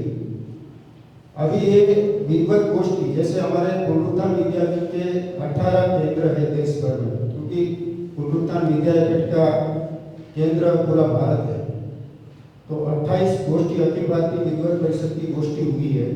तो अब हम सब अलग अलग दिशा में, हम चिंता तो सब करते हैं भारतीय शिक्षा की, परंतु अलग अलग दिशा में काम कर रहे हैं। सब साथ में मिलकर कुछ ठोस काम करेंगे तो प्रभावी काम होगा। तो विद्वज्जनों, इस शिक्षा के बारे में जिन्होंने गहन चिंतन किया, ऐसे लोगों का हम एक ध्रुवीकरण करना चाहते हैं कि साथ में मिलकर चलो काम करें, तो इसका परिणाम श्रेष्ठ परिणाम मिलेगा। इसीलिए विद्वज्जनों के ध्रुवीकरण के लिए अलग अलग स्थानों पर इस प्रकार की गोष्ठियां होती है। कुटुंब शिक्षा की बात हर एक गट में आई। कुटुंब शिक्षा के लिए हमने लगभग 39 ग्रंथ प्रकाशित किए हैं। इससे पूर्व 5 बड़े ग्रंथ भी किए। इन ग्रंथों के आधार पर कुटुंब शिक्षा की एक योजना भी चल रही है। आयु के अनुसार इनका पठन भी हो रहा है। युवा अवस्था से लेकर किशोर अवस्था से लेकर प्रौढ़ावस्था तक की शिक्षा के लिए अलग अलग प्रकार के ग्रंथों की रचना हुई है। इस ग्रंथों के आधार पर इसकी योजना भी चल रही है शिक्षा।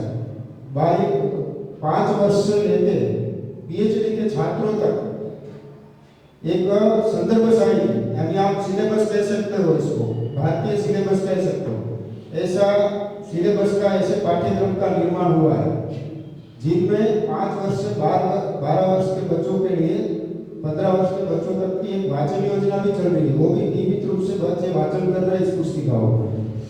तो ऐसी बहुत सारी योजनाएं पुनरुत्थान विद्यापीठ द्वारा चल रही है। तो आप इसमें जुड़ के भी कुछ आप भारतीय शिक्षा को प्रस्तावित करने में सहयोग कर सकते हो और आप अपना खुद का भी आगे विकास करके इसमें जा सकते हैं। अभी बहुत सारी बात हो सकती है, बहुत सारे काम चल रहे हैं धीरे धीरे, परंतु मुख्य रूप से ये काम अभी वर्तमान में चल रहे हैं। तो आप इस माध्यम से यहाँ मोरबी में हमारा शुरू से ही केंद्र चल रहा है। इसके केंद्र संयोजक है किशन भाई और हमारे कार्य समिति के सदस्य वो पहले से जो है दीपक भाई वडालिया, ये दोनों मोरबी में है ही। बहुत सक्रियता से पुनरुत्थान विद्यापीठ का कार्य और अति प्रभावी केंद्र में से हमारे मोरबी का केंद्र है। तो आप इनका संपर्क करके भी कहीं भी पठन करना है, कहीं किसी प्रकार पुनरुत्थान विद्यापीठ से इस कार्य से जुड़ना है, तो आप इनका दोनों का किसी में से दोनों का भी आप संपर्क कर सकते हो और इस कार्य से जुड़ सकते हो। हाँ, विपुल भैया ने जो बात की उस बात से एक बात याद आती है कि जैसे हमारे भारत के क्रांतिकारी थे, वो बहुत देखा जाए तो अलग अलग जगह पे थे, लेकिन उनका काम जो था वो दिखा, हमें आज़ादी भी मिली। उसी तरीके से अगर हम समझें कि हम भी एक क्रांतिकारी का काम ही कर रहे हैं, तो शायद हम बहुत अच्छी तरीके से कर पाएंगे। संदीप भाई रांकावत विद्वत परिषद के संयोजक, मैं उनसे गोष्ठी व्रत देने के लिए यहाँ आमंत्रित करूँगी। भूमिका बना रहे हैं को ऐसे ही क्रांतिकारियों में से एक क्रांतिकारी। मैंने कहा चलो ठीक है, दायित्व बोध याद दिलाते रहते हैं सभी समय समय पर। पुनरुत्थान विद्यापीठ के जितने सक्रिय केंद्र हैं, इस वर्ष हर केंद्र के माध्यम से गोष्ठी का आयोजन हो, ऐसा प्रयास है। इसी प्रयास के क्रम में आज का दिन मोरबी केंद्र द्वारा 21वीं शताब्दी का भारतीय विद्यालय कैसा हो, इस विषय को लेकर के गोष्ठी का आयोजन किया गया। आज की इस गोष्ठी में विद्यालय, महाविद्यालय, विश्वविद्यालय, विभिन्न शिक्षण संस्थाओं के संचालक, शिक्षक यह उपस्थित रहे। उद्योजक, व्यवसायी, सेवानिवृत्त कर्मचारी, शिक्षक, समाज सेवा में कार्य करने वाले व्यक्ति, धर्माचार्य आदि का हमें इसमें प्रतिभागी के रूप में सहयोग मिला। इनकी संख्या 54 रही। केंद्र संयोजक और कार्य समिति के सदस्य यहाँ पर पिछले 3 दिनों से 4 दिन के वर्ग में आए हुए हैं पूरे देश भर से। ऐसे 12 प्रतिभागी भी इसमें रहे। उनके अतिरिक्त इस केंद्र के संयोजक, सह संयोजक के रूप में 3 प्रतिभागी और रहे। आयोजक टोली के सदस्य और आज के दिवस में विद्यालय और आसपास के विद्यालयों से आए हुए 60 से अधिक प्रतिभागियों की भी, आचार्यों की भी इसमें सक्रियता रही। आज की इस गोष्ठी को 4 सत्रों में विभाजित किया गया था। इसमें पहले उद्घाटन सत्र की अध्यक्षता डॉक्टर बाबूभाई अगारा ने की तथा अतिथि विशेष के रूप में हमारे साथ नारायण भाई मुछार थे। बीज भाषण के रूप में पुनरुत्थान विद्यापीठ की कुलपति माननीय इंदुमती ताई काटदेरे का हमारे को उद्बोधन मिला। गोष्ठी की रचना में 4 गटों में भली प्रकार से प्रतिभागियों में गहन चर्चा और चिंतन इस विषय को लेकर के हो और हमारी समाज में सहभागिता और व्यवसाय या सक्रियता जिन विभागों में है उसको देखते हुए इस विषय को 4 उप विषयों में और विभाजित किया गया था। पहला विषय था 21वीं शताब्दी का भारतीय विद्यालय का स्वरूप, शैक्षिक पक्ष। दूसरा गट था 21वीं शताब्दी का भारतीय विद्यालय का स्वरूप, व्यवस्था पक्ष। तीसरा था 21वीं शताब्दी का भारतीय विद्यालय, आचार्य की भूमिका। और चौथा गट या उपविषय रहा 21वीं शताब्दी का भारतीय विद्यालय का स्वरूप, समाज की भूमिका। ऐसा करके सभी प्रतिभागियों, आचार्यों ने इन 4 गटों में सक्रियता से चर्चा में भाग लिया। इसमें हमें शैक्षिक पक्ष पर तुषार भाई नेने, व्यवस्था पक्ष पर सुनील भाई परमार, आचार्य की भूमिका पर वन्याबहन परमार, समाज की भूमिका पर मेरा डॉक्टर संदीप राकावत का वक्ता के रूप में सबका साथ मिला। भोजन उपरांत तीसरे सत्र में वृत्त निवेदन का सत्र रहा, जिसमें सभी ने अपने अपने गट में क्या चर्चा की, शेष 3 गटों को भी उसका आभास हो, विषय की व्यापकता को वह समझ पाएं और कितनी गहराई से चर्चा हुई है उसका भी उन्हें भान हो। इसे लेकर के 4 गटों में से वृत्त निवेदन किया गया। इन 4 गटों के वृत्त को और पूरे विषय में इन 4 उप विषयों में जो तोड़ा गया था, इन अंगों का पुनः अंगांगी संबंध स्थापित हो और यह 21वीं शताब्दी का विद्यालय किस प्रकार का दिखेगा, किस प्रकार का इसका स्वरूप होगा, इसका बहुत ही अच्छे प्रकार से एक चित्र हमारे सामने इस तीसरे गट में विषय प्रतिपादन करते हुए मधुसूदन जी व्यास ने प्रस्तुत किया। मधुसूदन जी व्यास ने इस सत्र को समेटते हुए इस प्रकार के 21वीं शताब्दी के विद्यालय की कल्पना के लिए यहाँ मोरबी केंद्र द्वारा आयोजित गोष्ठी में इस सभागार में सभी को एक आह्वान किया कि इस प्रकार का क्या इस विद्यालय में भी कुछ हो सकता है। तो जैसी कल्पना की जाती है कि भारतीय स्वरूप का कोई विद्यालय हो, कोई गुरुकुल हो, तो गुरुकुल में जैसे उस गुरुकुल को चलाने वाले, नियमन करने वाले, उसकी सारी चिंता सार संभाल करने के लिए उसके ऋषि हुआ करते थे। ऋषि गृहस्थ हुआ करते थे। ऋषि सपरिवार गृहस्थी के रूप में उस गुरुकुल का संचालन करते थे। उनकी गृहिणी उनके साथ में होती थी, उनका परिवार उनके साथ में होता था। ऐसे ही इस गुरुकुल रूपी विद्यालय को चलाने में एक ऐसा दंपत्ति है जो भी ज्ञान परिवार के रूप में, ज्ञान दंपत्ति के रूप में इसमें साथ में है। उस दंपत्ति को भी हमने इस वृत्त निवेदन के सत्र में पहली बार साथ में देखा। तो ऐसे ऋषि दंपत्ति के लिए भी हमें एक बार ओम का आह्वान करना चाहिए, क्योंकि उनकी स्वीकृति इस सत्र से प्रथम कक्षा के माध्यम से ऐसा अर्थनिरपेक्ष प्रयोग इस विद्यालय में होगा, यह संकल्प हम सभी के सामने लिया गया। ऐसे परमार दंपत्ति के लिए ओम, और इस मोरबी विद्यालय के लिए भी। चौथा सत्र अभी समापन सत्र है, जिसमें अध्यक्षता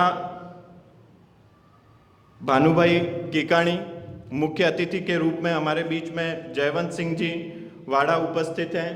पुनरुत्थान विद्यापीठ की ओर से विद्यापीठ के संयोजक विपुल भाई रावल, और इस समापन सत्र में हमें जिनका समापन भाषण सुनने को मौका मिलेगा, ऐसे डॉक्टर महेश भाई बापट उपस्थित हैं। इस प्रकार इस गोष्ठी से हम फलस्वरूप कुछ न कुछ इस विषय को आगे लेकर जाएंगे और चर्चा और मंतव्य इस दिशा के अंदर भारत को इस शिक्षा के औपनिवेशिक काल से निकालकर पूरी तरीके से भारतीय स्वरूप में प्रकट करेंगे, ऐसा मेरा दृढ़ विश्वास है। नमस्कार। संस्कृति उपासना पत्रिका के विमोचन संबंधित कार्यवाही के लिए सरस्वती शिशु मंदिर के नियामक सुनील भाई परमार से आग्रह है कि वो यहाँ आए।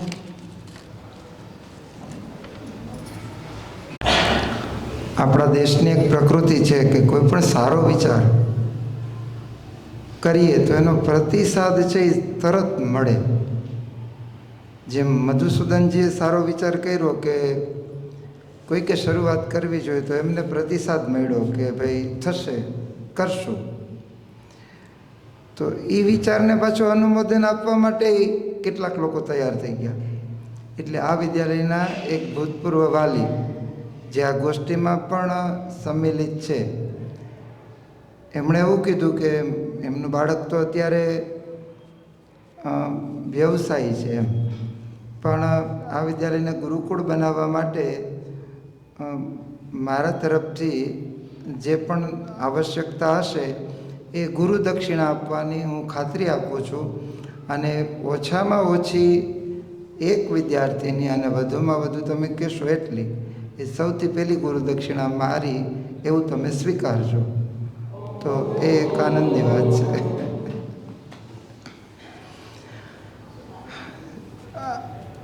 વિદ્યાલય ઘણી બધી પ્રવૃત્તિઓ શિક્ષણને સહાયક એવી કરે છે। મોરબી નગરના વાસીઓ એના સાક્ષી છે। વિદ્યાલયની અંદર જે કંઈ પણ ગતિવિધિઓ ચાલે છે એ માત્ર ને માત્ર વિદ્યાર્થીઓના વિકાસ માટે, પરિવારના પ્રબોધન માટે અને સમાજને ઉન્નત બને એવું કંઈ ને કંઈ કામ થાય એટલા માટે થતું હોય છે। શિક્ષણનું જે કાર્ય થાય છે એ તો પ્રત્યક્ષ રોજે રોજ થાય જ છે, પણ શિક્ષણને સહાયક એવું કંઈ ને કંઈ સાહિત્યનું પણ પ્રકાશન થવું જોઈએ। તો આ દૃષ્ટિથી એક વિચાર હોય છે કે વિદ્યાલયનું પોતાનું એક મુખપત્ર હોવું જોઈએ કે જેના માધ્યમથી વિદ્યાલય પોતાની વાત છે વિદ્યાર્થીઓ સુધી જતી હોય, ક્યારેક વાલીઓ સુધી જતી હોય, પણ સમાજ સુધી પહોંચવા માટે આ પ્રકારનું મુખપત્ર છે એ આપણને ખૂબ ઉપયોગી બનતું હોય છે।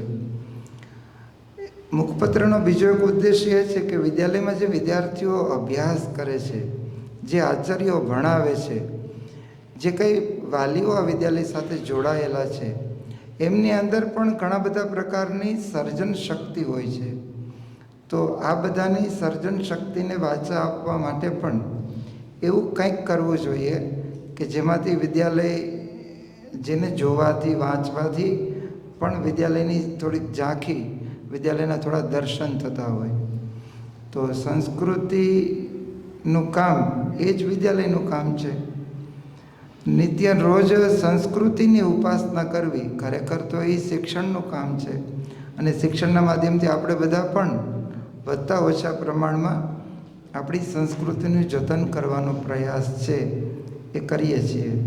તો વર્ગખંડથી વિષયને સમાજ સુધી લઈ જવા માટે આજે બહુ સરસ અને શુભ દિવસ છે. આજના દિવસે આપણે બધા વિદ્વત ગોષ્ઠીમાં સંમિલિત થયા એ આનંદની વાત છે. અને વિદ્વત ગોષ્ઠીમાં જ આ પ્રકારની એક પત્રિકાનું વિમોચન થાય એ આ વિદ્યાલય માટે પણ ગૌરવની વાત છે. એની અંદર જુદા જુદા વિભાગો હશે, સંસ્કૃતિને લગતા હશે, થોડા શિક્ષણને લગતા હશે, વિદ્યાર્થીઓને ઉપયોગી થાય એવી થોડી પ્રશ્ન અને પછીના અંકમાં એમના જવાબ એવું હશે.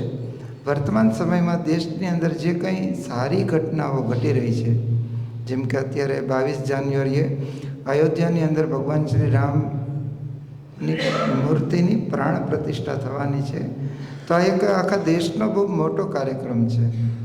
તો એવા જે વર્તમાન સારા પ્રવાહો છે એ સાચા પરિપ્રેક્ષમાં આ પત્રિકાની અંદર આવે એવું પણ કંઈ ને કંઈ હશે. વિદ્યાર્થીઓ માટે, વાલીઓ માટે, સમાજના અન્ય લોકો માટે અપરિચિત છે એવી વૈદિક ગણિતની વાંચીને પણ શીખી શકાય તો એવી કેટલીક નિયમિત કોલમ એવું આવશે. અત્યારે આગળ પાછળ એમ 2 પાના થાય તો કુલ મળીને આગળ પાછળ કરીએ તો 4 પાના. તો હમણાં દ્વિમાસિક એવી 4 પાનાની આ સંસ્કૃતિ ઉપાસના આજે આપણે પ્રકાશિત કરીએ છીએ. દર 2 મહિને એમનું પ્રકાશન થશે. વાલીઓ સુધી, બાકીના લોકો સુધી પણ પહોંચે એ પ્રાર્થનાથી આજે આપણે એમની શરૂઆત કરીએ છીએ. હું મંચ ઉપર જે આદરણીય અધિકારીઓ ઉપસ્થિત છે એમને વિનંતી કરું કે એમના વરદ હસ્તે આ સંસ્કૃતિ ઉપાસનાનું વિમોચન કરે અને એની સુવાસ પૂરા દેશ અને વિશ્વ સુધી પહોંચતી રહે ભારતીય સંસ્કૃતિની, એવી આપણે પ્રાર્થના કરીએ. તો મહેમાનોને વિનંતી કે આ અંકનો વિમોચન કરે.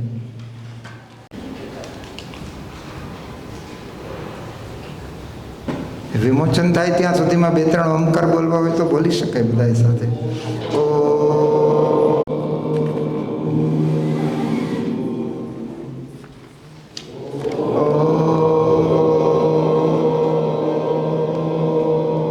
तो सोचते ही नहीं बनता. एक बात और याद आई इसमें कि जब हम बच्चों को सिखाते थे कि एक लकड़ी हाथ में होती है और उसे तोड़ना चाहो तो वो टूट जाती है, लेकिन जब इकट्ठी हो जाती है तो उसे तोड़ना बहुत मुश्किल हो जाता है. ठीक इसी तरह यहाँ पे भी मुझे ऐसे लगता है जब हम एक होकर किसी कार्य को करेंगे तो वो अवश्य पॉसिबल हो जाएगा. हाँ, व्यक्तिगत गीत दक्षाबहन लेंगी और उसके बाद महेश भाई बापट से निवेदन है कि वो अपना समापन भाषण देंगे.